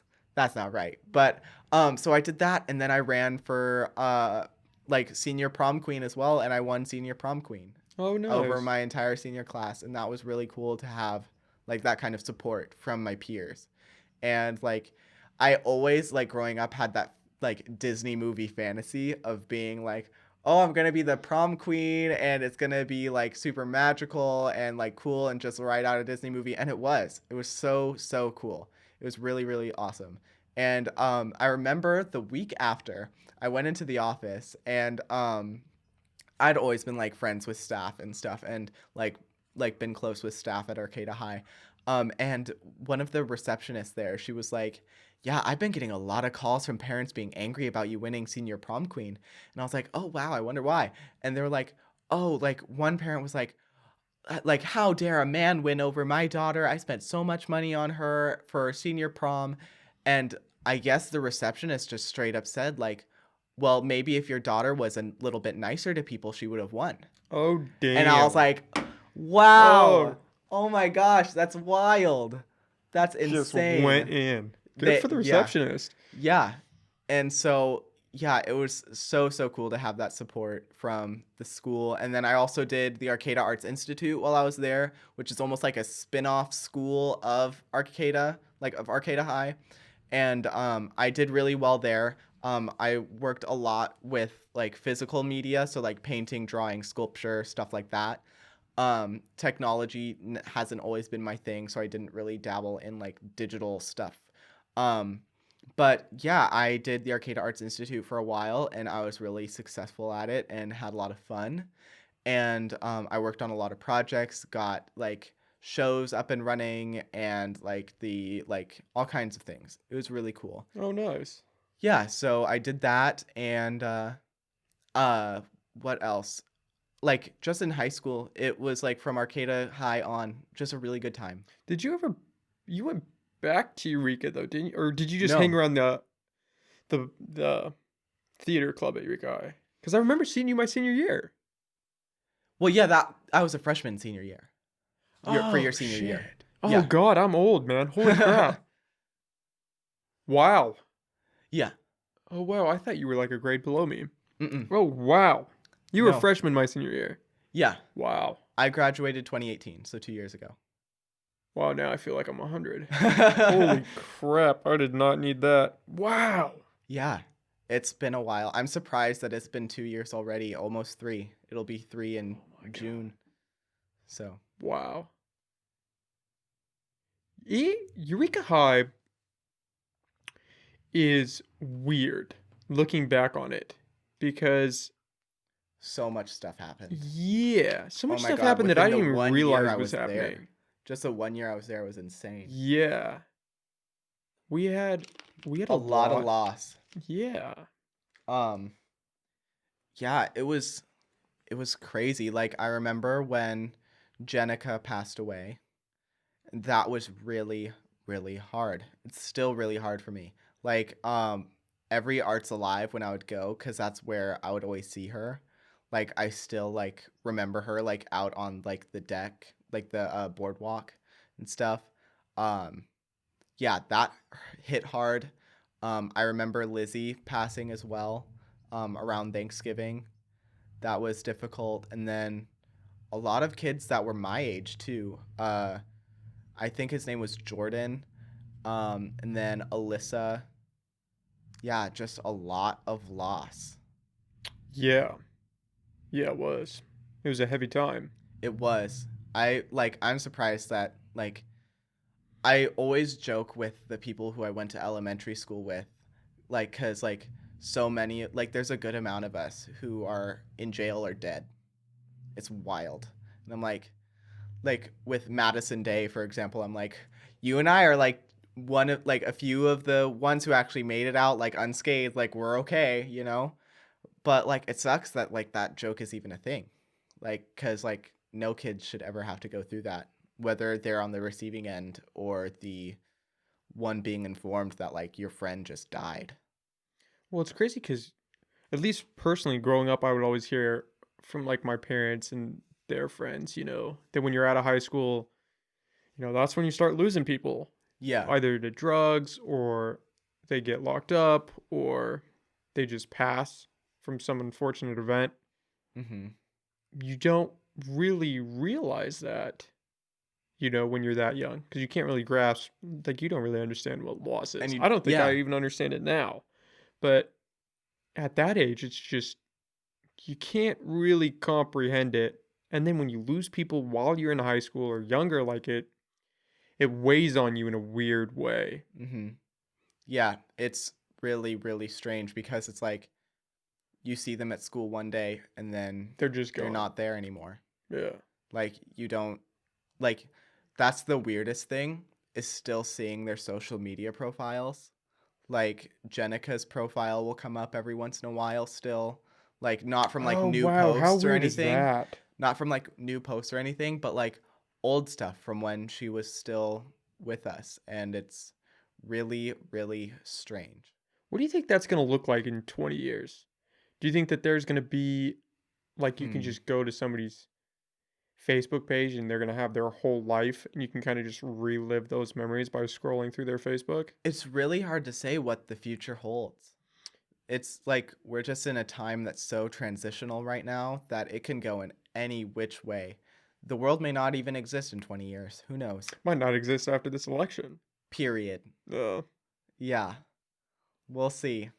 I keep saying how everything is playing out like how American Horror Story Apocalypse played out so far. I'm just waiting for the witches to was show that a up. good I never got it. I never watched an American episode. Horror Yeah. Story? I've always heard it's good, but It's I so never good. I Oh gotta my check it gosh. out. So, a lot of people think that it's like really like scary, like a horror movie kind of status. It's not really that.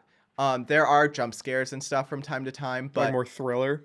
it's more thriller drama, not like catty drama like Mm-hmm. MTV, more like CSI Okay. kind of thing or things like that of that nature. But yeah, American Horror Story is really cool because like each season is a different story. So like season 1 was Murder House, season 2 was Asylum, season 3 was Coven, 4 was Freak Show, 5 Hotel, 6 Roanoke Nightmare, 7 was Cult, 8 was Apocalypse, and then 9 was 1984, which was based off of like the Thrasher movies and like campsites and stuff. And then season 10 is, I believe, resuming production very soon. What's the best one? I personally think my favorites would be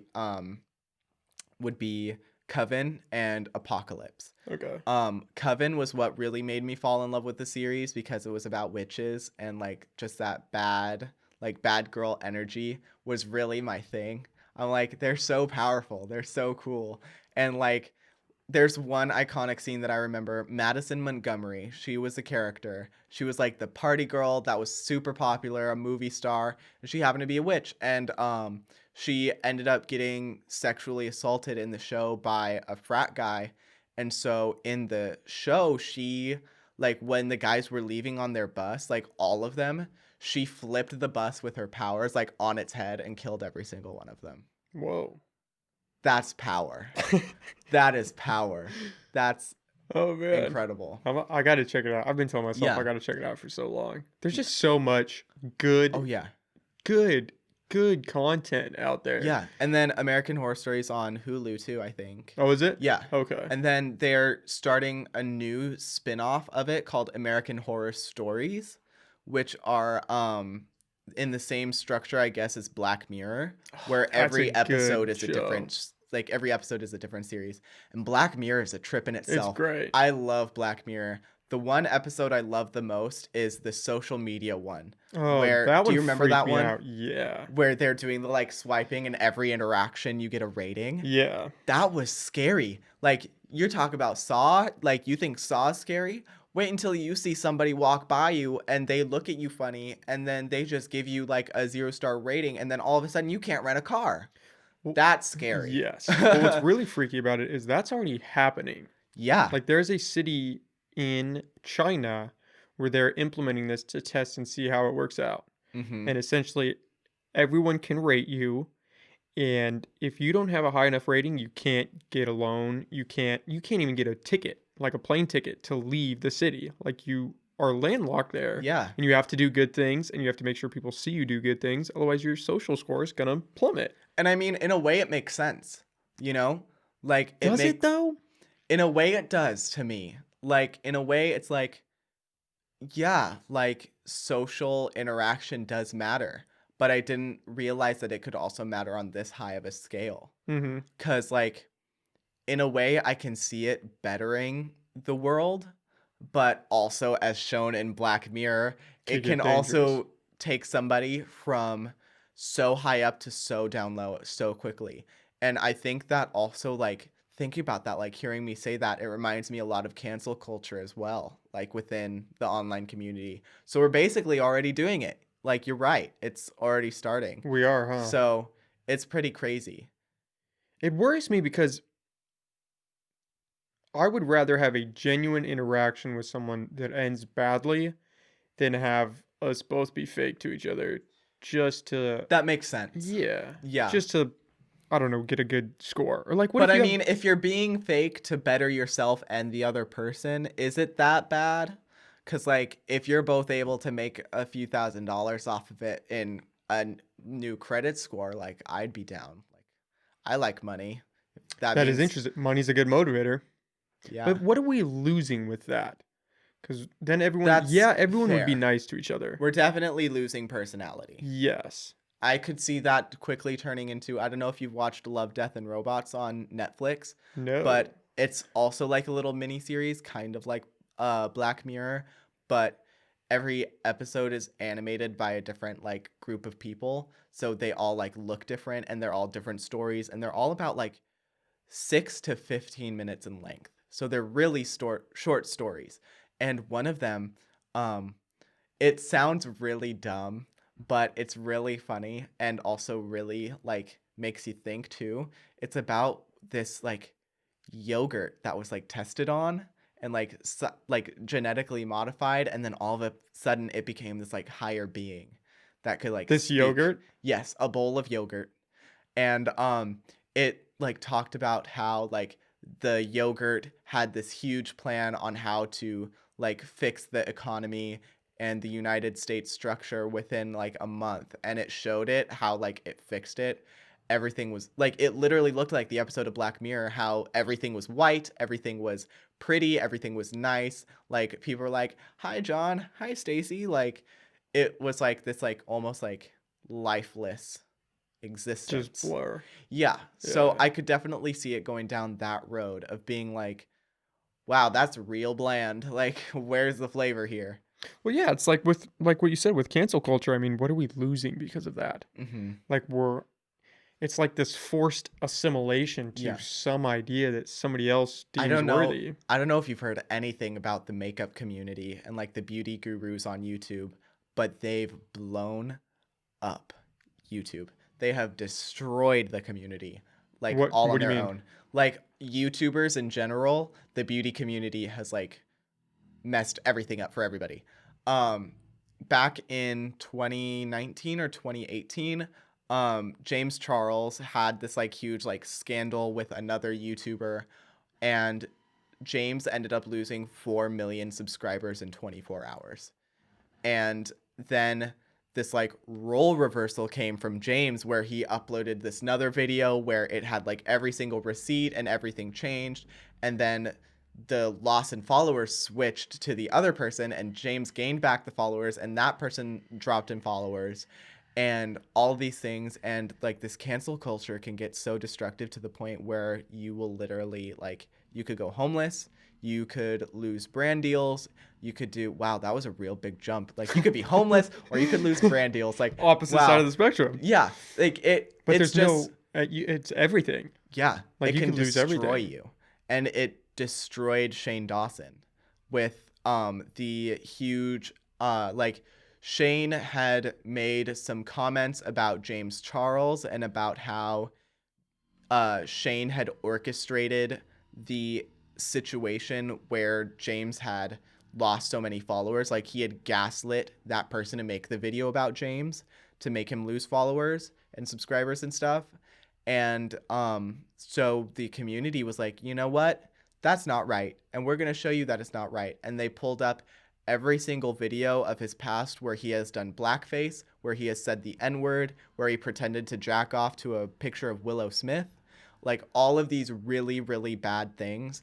And all of his YouTube channels got demonetized completely. And he hasn't been on the internet since. And that was a few months ago. Wow. Yeah. So like he lost every single ounce of income he had, which was YouTube. It's scary, Mm-hmm. man. It is scary that it's just all like I don't even know where you pinpoint the root of it. But it's just the whole thing is scary because Yeah. they can just I would hate to be on the receiving end of that. oh man. And for what? I mean, they've canceled like comedians who have cracked jokes. There's no real balance to who is getting canceled. It's just wherever they want to point Yeah. their arrow, and then they go for that person, and then they're like, "Yeah, we're gonna pull you out." Yeah. With Shane's case, I feel like it was kind of appropriate just Yes. because he was blade out like straight out saying the N-word. He was doing blackface and seeing no problem with it. See, Like there it on gets a little more dicey. many occasions and many YouTube videos. Mm-hmm. And it got so destructive that a lot of the YouTube community, specifically Jenna Marbles, was like, am I doing these things too? Like, am I this bad person as well? Because people started targeting other YouTubers because they were trying to make it like a chain reaction. Um, so Jenna Marbles ended up quitting YouTube, and that hit me so hard. She did a Like, blackface video though too, didn't she? Someone was telling me that. not quite. Um, People labeled it as blackface. I have no place to say whether it's blackface or not. That is not my place to say if it is or not.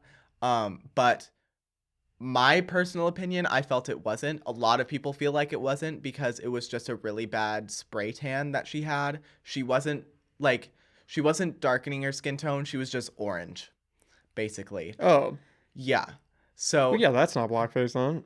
no, but some people felt that way, and they're allowed to feel that way if they want to. Like, I'm not one to say, like, your feelings are invalid, you know? That's not my place to do that. Like, if you want to feel that way, feel that way. Great, have fun. But, like, yeah, she ended up quitting YouTube, and that Because shook of that video. because of that video, and one other video where she said, like, a very stereotypical, like, uh, Asian line within like negative connotations of the culture. I won't repeat it because it's not appropriate, but it was it was really shocking to see Jenna break down so bad, like in front of a camera. And I could just tell that she was so unhappy with herself.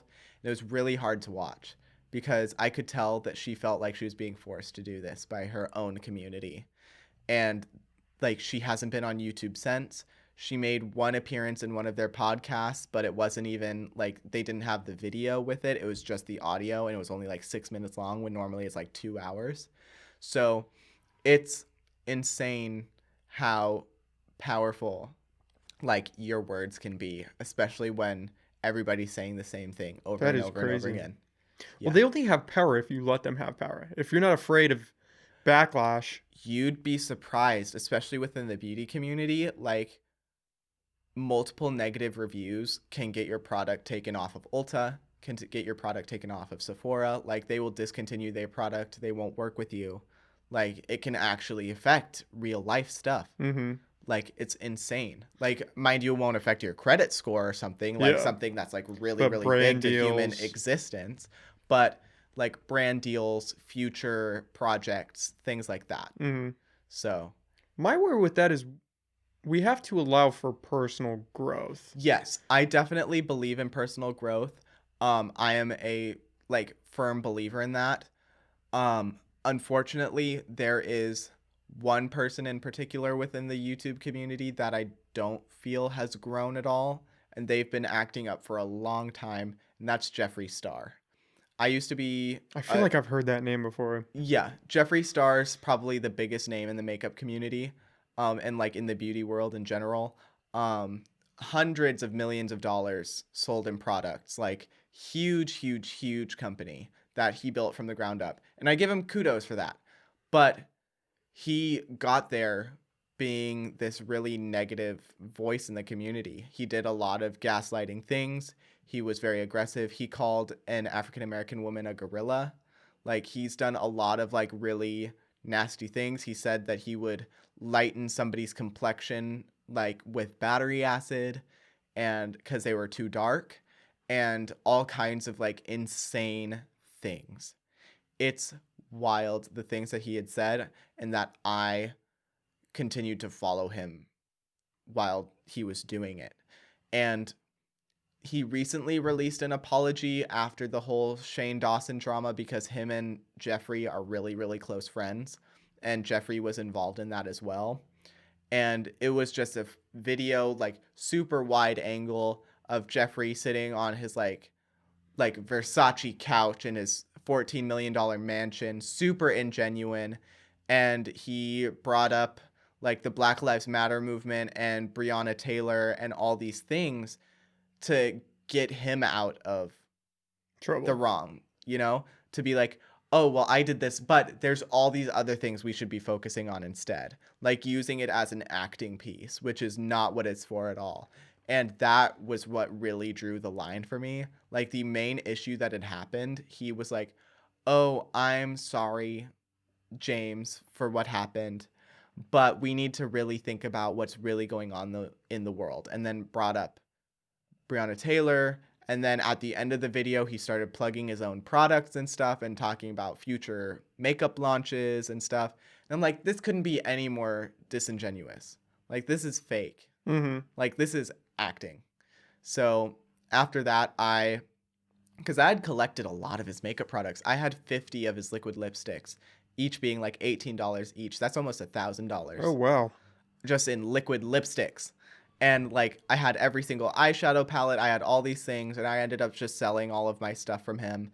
So going back to like doing drag now and stuff, it's kind of hard because all of my products are gone that I'm used to using. So I'm like, okay, how am I gonna do my face now?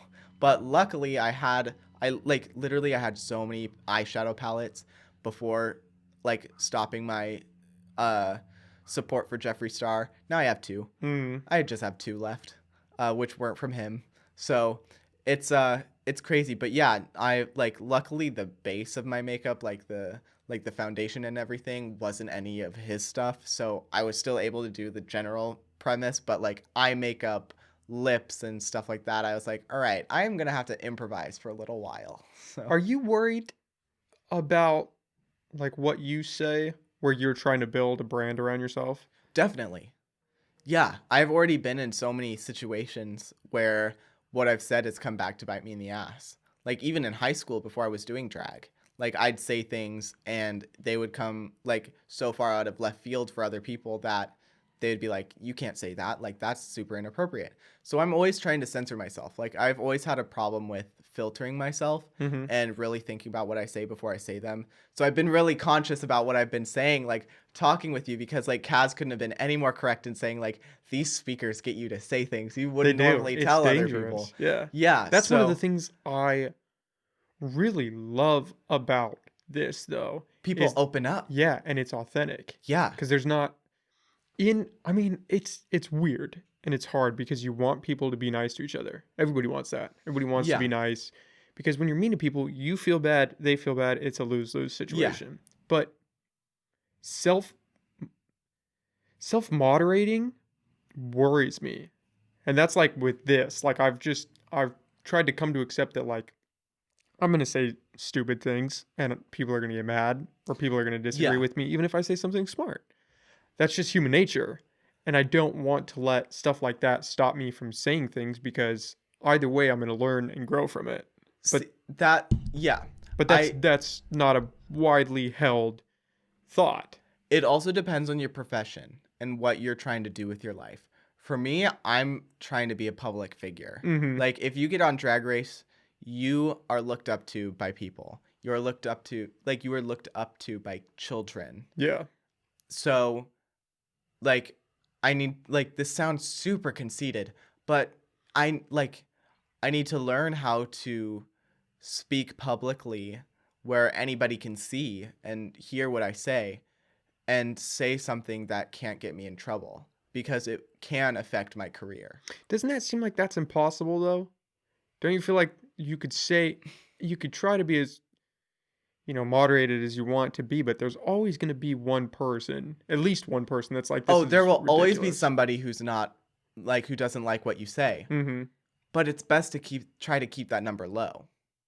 Like you don't want to just be going around saying whatever you want Mm-hmm. and being like, "Oh, well, people make mistakes."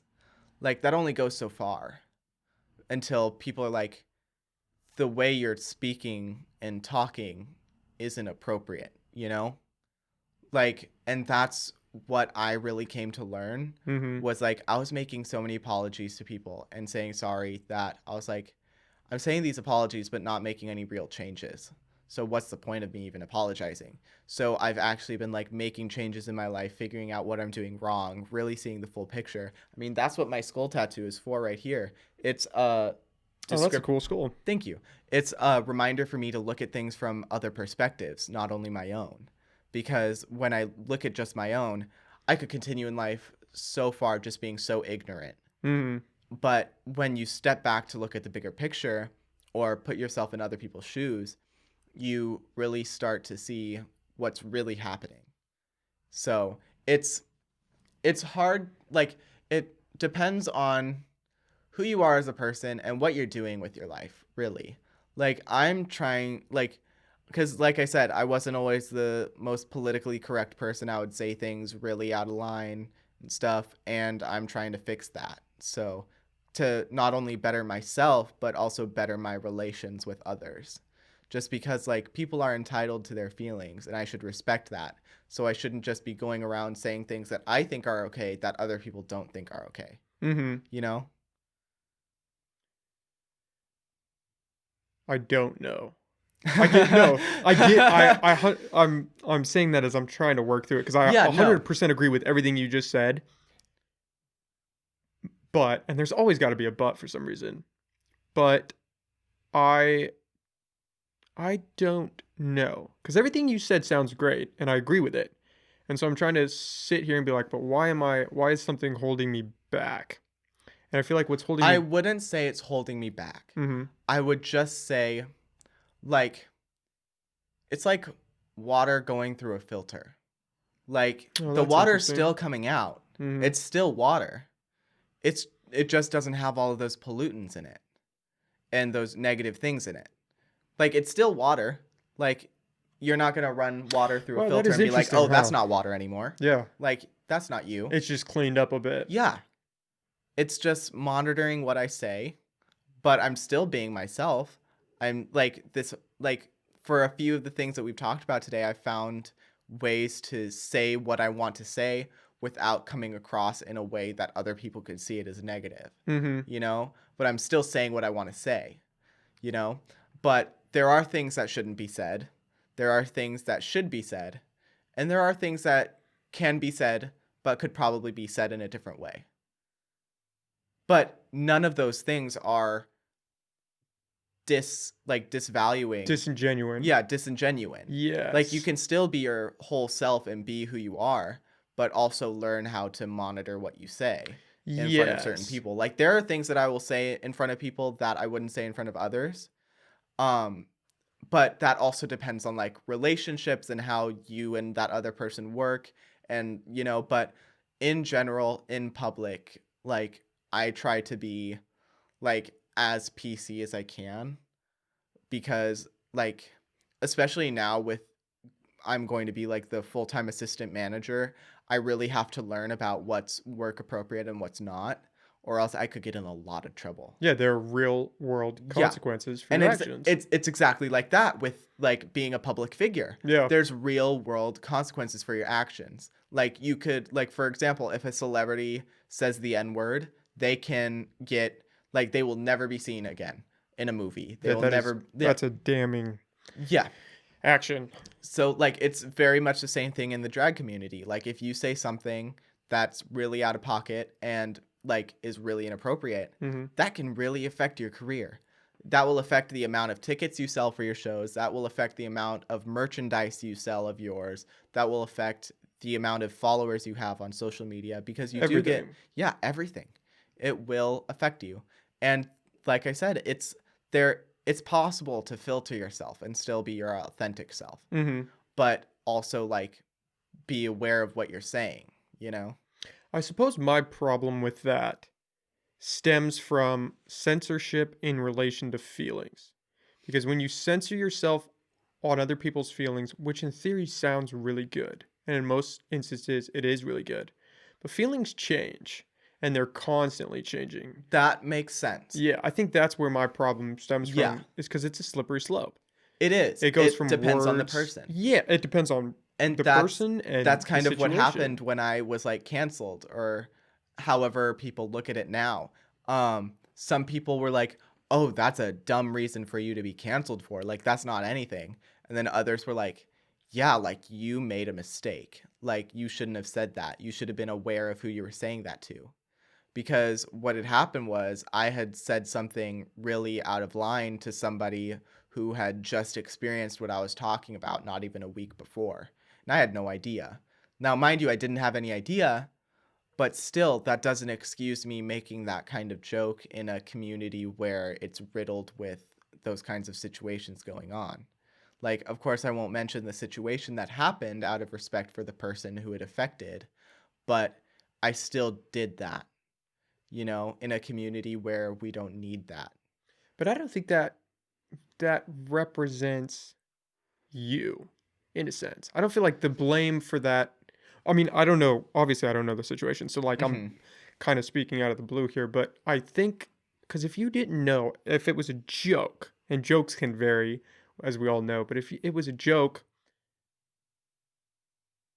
I mean, is that on you to now censor yourself from that? I don't know. I mean, it's a dangerous way forward, I think. The thing that I said, definitely, like, people told me that they thought it was funny. And there were a lot of people who told me it wasn't funny, that it was disrespectful and not appropriate. And I generally go with the general consensus. Like, oh, I just had 50 people unfollow me because they all believe that what I said was inappropriate. Meanwhile, 2 or 3 people told me like, oh, you're fine. I'm going to listen to the tons of people who thought I did something wrong, which I did. But also, like, in that sense, depending on like what is said or what is done, I definitely like adjust the levels of my vision on what's going on. But I mean, like I said, that it all goes back to the skull tattoo again. It's like looking at things from other people's perspectives. How would I feel if I was told that and I had that situation happen to me less than a week before it was said? I would be upset. Like I like it yeah. It's it's just a matter of perspective for me. Absolutely. I don't want to have people think that I'm living in a world where I'm not thinking about others. Cuz I do think about others. Mm-hmm. I always have. I've always been very empathetic with people. So it's like just for me personally, I that's just how I roll. I'm not saying everybody needs to be that way. I don't expect everybody to be that way. So it's different for me. I think a really good example that I just thought of is jokes about molestation in the Catholic Church.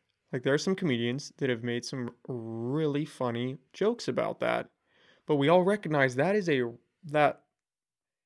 that is like a really touchy subject. Yeah, And if you're one of the children that happened to, no joke will ever be funny about that because that was a severely hmm traumatic experience. But I still exactly. believe in the right of any comedian to make a joke about it. It might not be funny. Maybe they have to work at it and maybe they'll get to a funny one.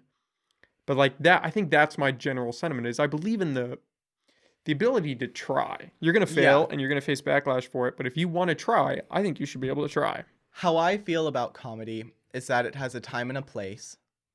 Like if you pay money to go to a show where you've seen stuff from this comedian before and they say something that you don't like, you still paid to go see that and you probably knew it was coming. You knew what to expect. So, like there's that, but also like if you're trying to be a comedian in a workplace and you say something out of line that would normally fly in a comedy club, that's different.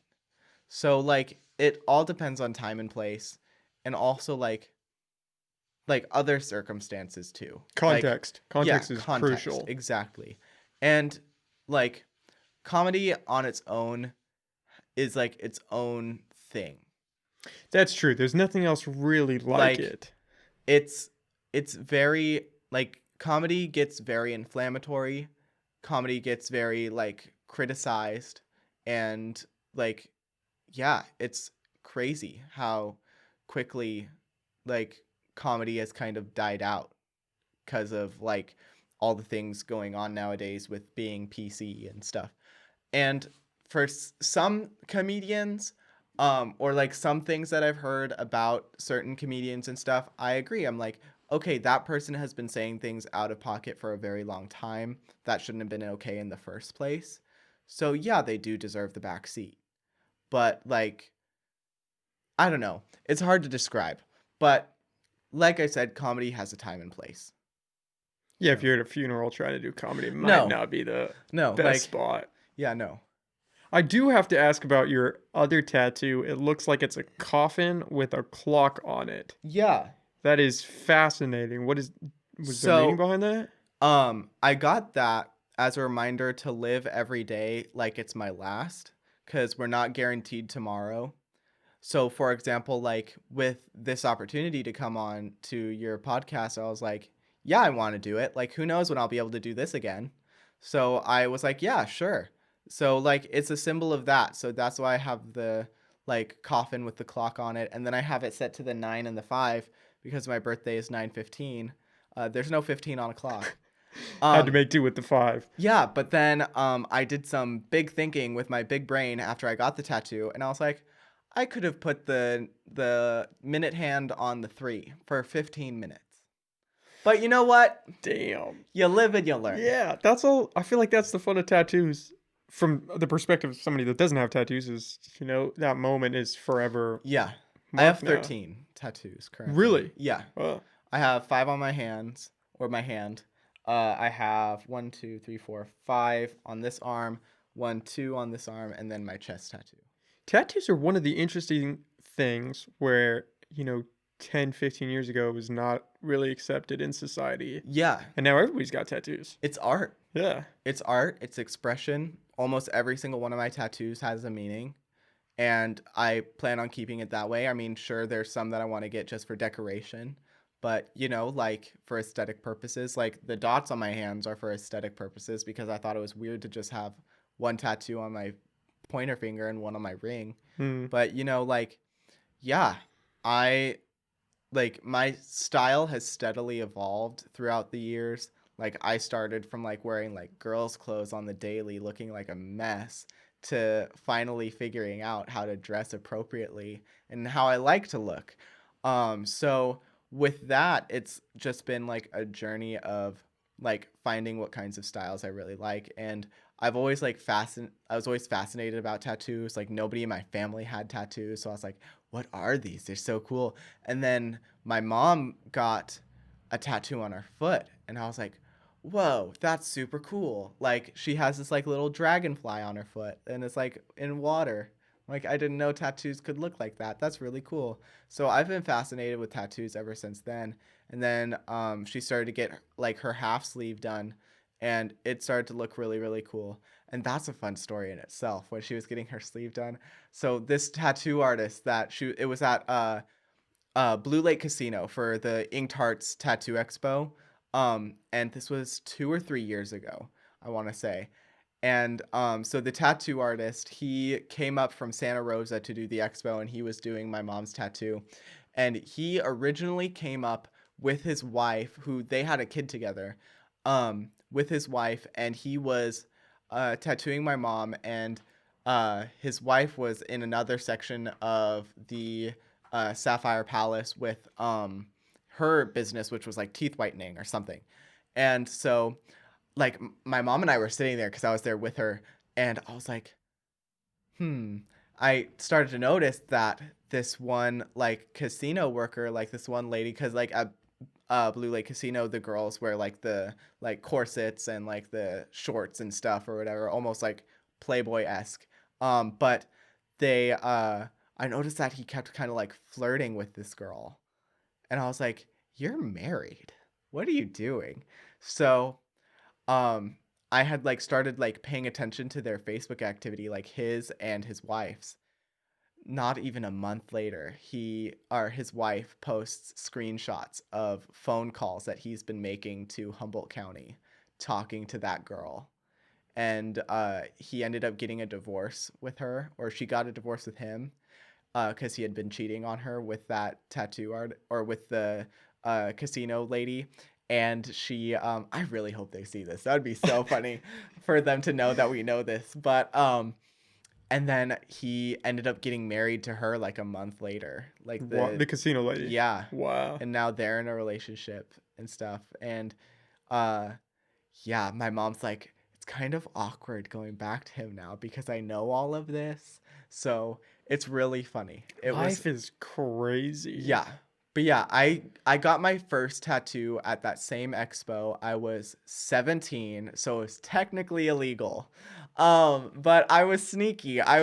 So at the I hope they don't watch this part. But we're gonna cut it right here. They were doing piercings as well, along with tattoos. And so they had the same release waiver for tattoos as they did for piercings, because they're fairly similar in premise. But so I had signed off on getting a piercing because I was also getting my ears pierced, which I did. I have my ears pierced.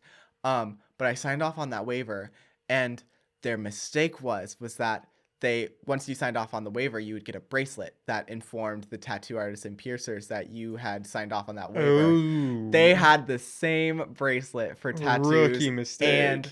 and like piercings. So after the like little guards at the front like interchanged, I got my first tattoo, which was this little like Virgo symbol on my shoulder. Like just tiny little thing. Took the guy like 2 minutes to do.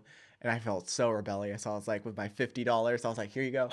And it was really funny. But yeah, 2 years late, 3 years late. Oh my God, 3 years later, I have 13 tattoos and more coming soon, hopefully. So that's what I hear from all my friends that have them. They're like, dude, they're addicting. They like, are. Once you get one, you just want to get It's more. like I'm sure you've gone to the river and stuff before when you like jump off really high rock into the water and it just feels amazing, but That adrenaline rush. you're super scared of it at first. It's exactly like that. You want to, like, after you do that first jump, you want to just keep climbing back up and jumping off again. So that's definitely how it is for me. It's definitely addicting. I guess I have a really high pain tolerance too, which I never knew until I got my chest tattoo. And my tattoo artist was like, dude, you're still as a rock. Like, this stuff really hurts people, like getting tattoos on your sternum. And I was like, really? It doesn't hurt that bad. Like, sure, it hurts, but like, not that big of a deal. Yeah. So I was surprised at how high of a pain tolerance I have, because normally I'm such a chicken. Like, I am a child when it comes to like pain. I'm like, I cut my finger, fix it, like, help. Like, I need an ambulance. But with tattoos, I'm just like perfectly still. I'm just chilling, having a good time. But yeah, that's crazy. Tattoos are fun. I like them a lot. I'll probably have to. I don't know. I go back and forth. I feel like if I got one, like I would want it to mean something, but a good one is to get one of your horoscope. You'll always have the same one. It'll never go anywhere. It doesn't change. Always will mean something. I'm not really a horoscope kind of guy. What are you? Do you know? I am a Scorpio. Oh, okay. That makes sense. Everybody always says that though. When you tell them what you are, they're like, "Oh, that makes sense." Well, for me, because like I actually like kind of like have studied it. Are you like it into it? You know it? I'm into it a bit. Yeah. Scorpios are like typically really smart business people. Like, they know how to get what they want and put it into fruition, which is exactly what you're doing right now. You want to do a podcast, so you started to do it. You just did it. And now you're what, like 13 episodes in, or 12? This will actually be the 15th one. 15. Year 15. I'm a little bit behind with school and work and trying to put them out, but I believe you were 15. Cool. Yeah. So, yeah, it's But if I was I don't know the other ones, but if I was another one, wouldn't there be something that you could be like, "Oh yeah, that's you because you're doing this thing"? I mean, don't they all kind of interchange a little bit? A little bit. There are some that, because like Virgos and Scorpios, I'm a Virgo as well. And Virgos and Scorpios, business-wise, are very similar. They know what they want, they know how to get it, and they're going to get it no matter how they do it. Like, we can be like very ruthless business people if we want to. So, and I'm kind of that way with my drag. Like, if I want to do a show, I'm going to figure out how to do it. I'm going to get the people to do it, and I'm going to do it. Get it done. Yeah.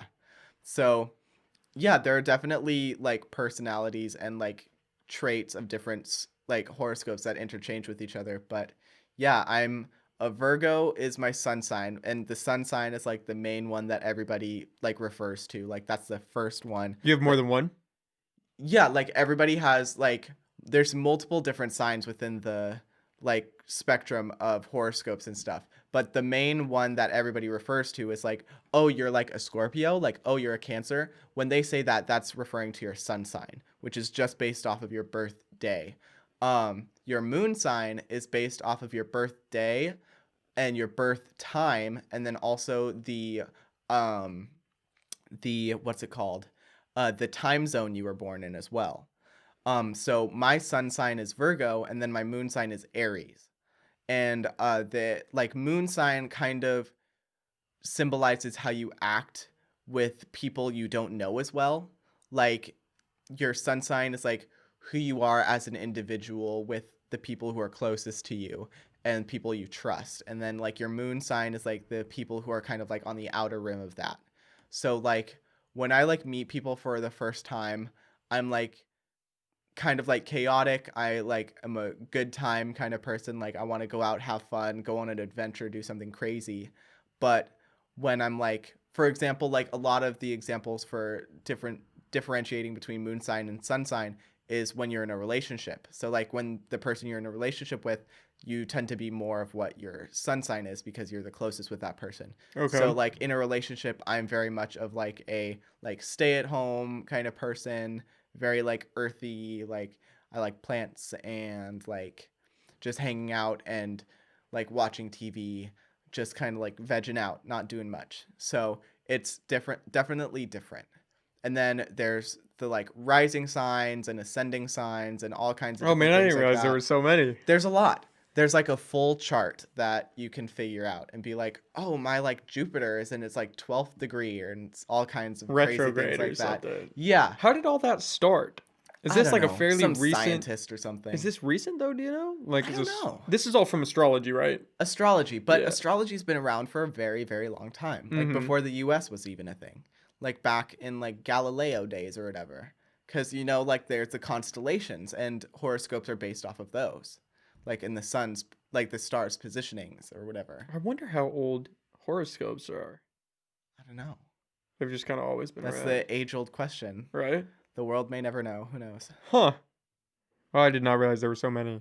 You hear some people get really into horoscopes. They're Yeah. like, oh, And then they just added that new one for people born after 2010.